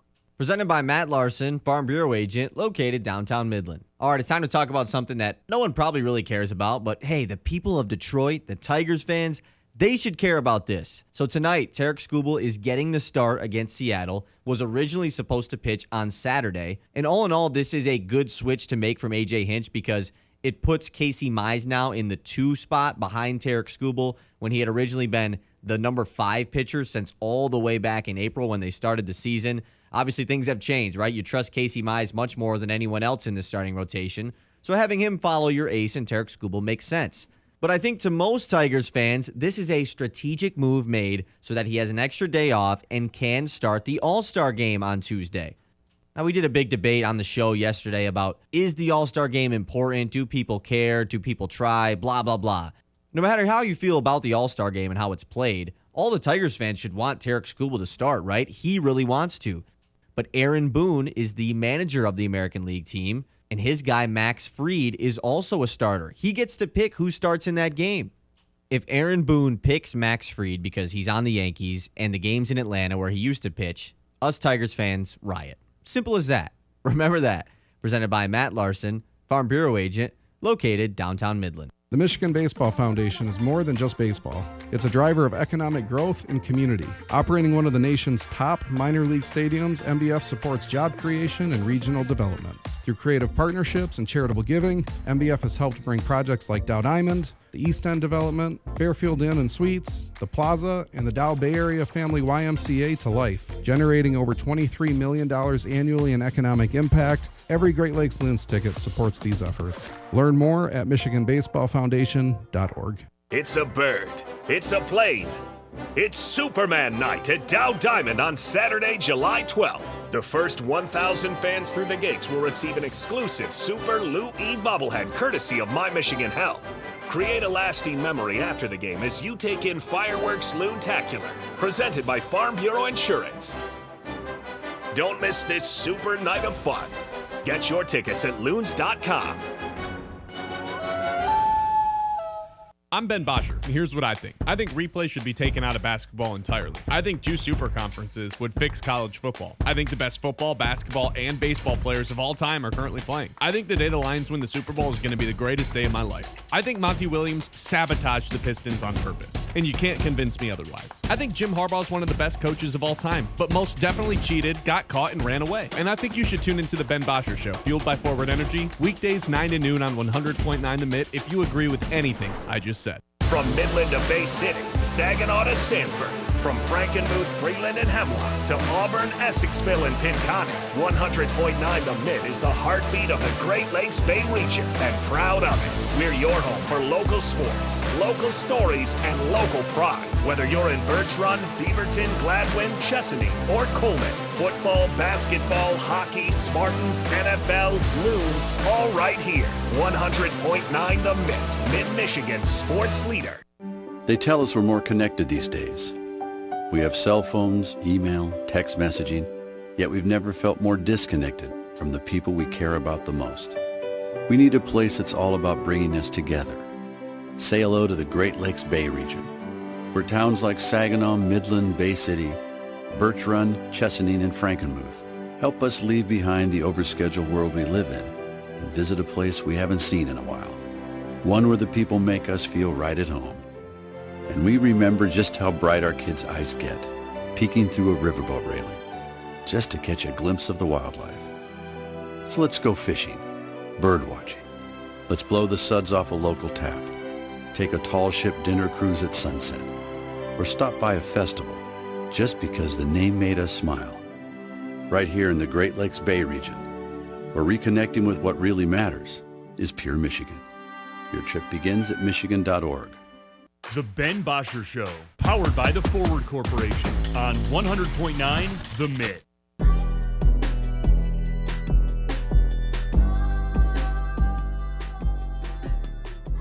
All right, welcome back in. We've got 2 traditions to close out every show here. Our first up, it is the lock of the day. Lock of the day. You better lock it up. No, you lock it up. Lock it up. Lock it up. You sound so excited. Janai Broom he didn't score 15. Barely even played. He was off the bench last night. Not doing summer league again. Tell you that. Go ahead, update the people. Yeah. I got to give an update. I know the people are asking. I'm not trying to do this to call you out. You know, I know. Asking You're just doing your job. You're just doing your job. Right. 7.76 units down all time. 0 for 4 on the week. That would equate 4 units down. 8-18-1 all-time record. Haven't hit a bet, once again, in 2 weeks. June 27th was the last time. Jesus. A green. We even hit one in July? Haven't hit one in July, man. It's July 11th. Oh, my God. We're making it all back in football season. We're sorry. You know what? We're making it all back today. No, not all of it. That's how that's how we really start chasing. Imagine lock I'm just of the like day is lock a of the futures day. bet. No, lock of the day. Tarik Skubal 17 Ks. No. Tarik Skubal, perfect game. We did try that once. Remember we did Tarik Skubal perfect through 2? 6 up, 6 down. It would have worked against Minnesota. It's not a bad bet. Like, he does it a good amount of the time. And it was good value, like +2 something. Yeah. Yeah, I know. Today I just have the under in the Tigers game, though. It's at 7, so you've got the push opportunity. You've got 2 really good pitchers on the mound in Castillo and Skubal. I feel like I'm getting too creative with the player props, the 2 total bases. It's a little too unpredictable in the baseball world. So we're just going to take the under. 2 really good pitchers on the mound. Don't overthink it. It's only -114, right? Yeah. So usually I like giving plus. Look, you just got to see one go in. I know. You were telling me to do like Tarik Skubal 4Ks. Like just see one go in. Like I said, you got to see one go in. It's not going to help the all-time score much, nearly at all, but it just helps confidence. The mojo. Yeah, the vibes. It is just 7 runs, by the way. What did I say? Well, I'm just letting the people know. Oh. So there's push opportunity here. Which isn't a loss, but also doesn't help us try to get back to 500. Last week. The goal is to get back to 500 by the end of the month. So we've got like 3 weeks to do it, basically. Yeah, you don't have a ton of time to do it. Also, I don't know what on earth we're going to be betting on next week. I'm sure we'll have an all-star game bet, home run derby bet, But that also just seems like if I'm really trying to get back into it, that's kind of a blind dart throw. But it'd be good. Got WNBA on. It could really get you back into it, though, something if you hit it, you know? That's true. I like the way you think.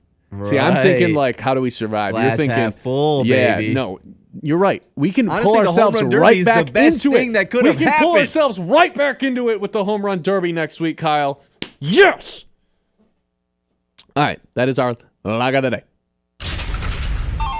Lock of the day. You better lock it up. No, you lock it up. You lock it up. Lock it up. Lock it up. Okay, our other tradition to close out every show. Yes, guessing who is going to be on Colin's show today. I think it's just J-Mac again. Yeah, it is. Anybody score yesterday? He opened with the Lakers. No, he opened with Lakers. You did home run derby stuff. That was so stupid. I don't even remember what I did. So I did stupid. something dumb, obviously. So stupid of me. Okay, neither of us scored yesterday, which means... I have a good one today.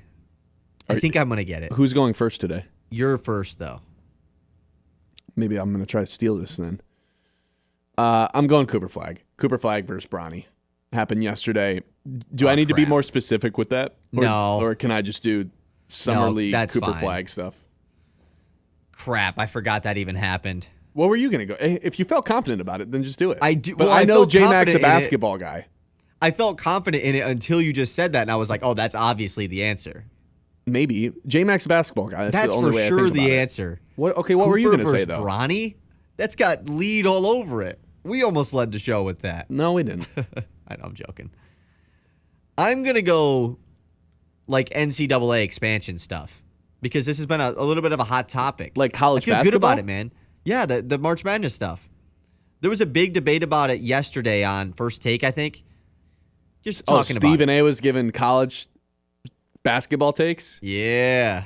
That's...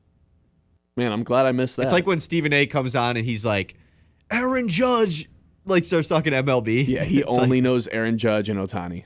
Yeah. Or when Mad Dog starts talking NBA, it's like, okay, man. Stay in your lane. It's like when But yeah, I'm Schefter gonna starts go- talking golf.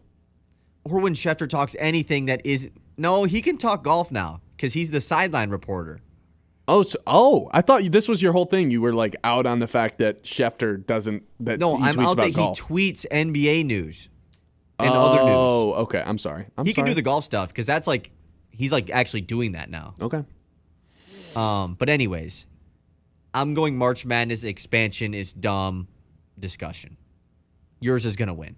You're up 8-6. It will be 9-6. Who knows? Maybe J-Mac could throw us a curveball. Start talking Thunder again. He could do Lakers again, and I wouldn't He even be could do surprised. like second apron J-Dub stuff, you know? No, that's too confusing. They keep it simple there. They don't dive into that very much. Right. Okay, we've got another great weekend here at the ballpark planned out. For anyone on the YouTube stream, if you'd like to take a look at this, we're giving these away tomorrow. Super Lou bobblehead. I really should know this. I'm actually just not going to say who gets this. I don't know if it's first 1,000 fans or not. I will know that by the end of the day today. So when I go out onto the field to do our live welcome for Thursday, that I will know that information. Yep, it's Friday. Okay, well, for Saturday is what I meant to say. Oh. Because the Superman game is tomorrow. And it should be super fun. So head on out to the ballpark this weekend. You got a Copa night tonight, Los Pepinillos del Norte, Picante. Who are the Loons? I've never heard of the Loons. Yeah, what? Los Pepinillos Picantes del Norte play tonight here at Dow Diamond, though. And that should be fun. We're playing a little Los Loteria. You got a chance to win some games. Sunday, always, kids run the bases for free and eat for free as well here at the ballpark with a little inclusion game after the conclusion of the Loons game as well. So really exciting weekend here at the ballpark. Should be a little bit of rain today, but I think based on Apple weather, we should be good. Right, which is super trustworthy. It's very trustworthy. It's so funny. I'll go up to our grounds crew guy, Jeff, who's in the chat sometimes, and I'll be like, hey, Apple weather says this. And he'll just look at me like, you're an idiot. And he just flips you off, yeah. No, he's a nice guy. He won't do that, but he'll just shake his head. Don't ever look at Apple Can't weather. trust that. But yeah, based on Apple weather, we should be good for rain in the forecast tonight. So yeah, hope to see you guys out at Dow Diamond tonight. If you do and you see me around, please say hi. Always nice talking to our listeners and catching up.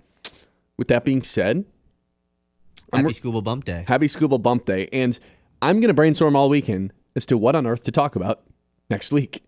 Next week is the deadest week of the sports year, probably. Thank God for the Hall of Fame game pushing the Lions training camp to start on Monday. Because if the Lions training camp wasn't starting on Monday, I'm actually going into next week like, oh God, what do we talk about for 3 hours? We'll figure it out. That's kind of the job. We'll figure it out. The final major of the PGA Tours next week.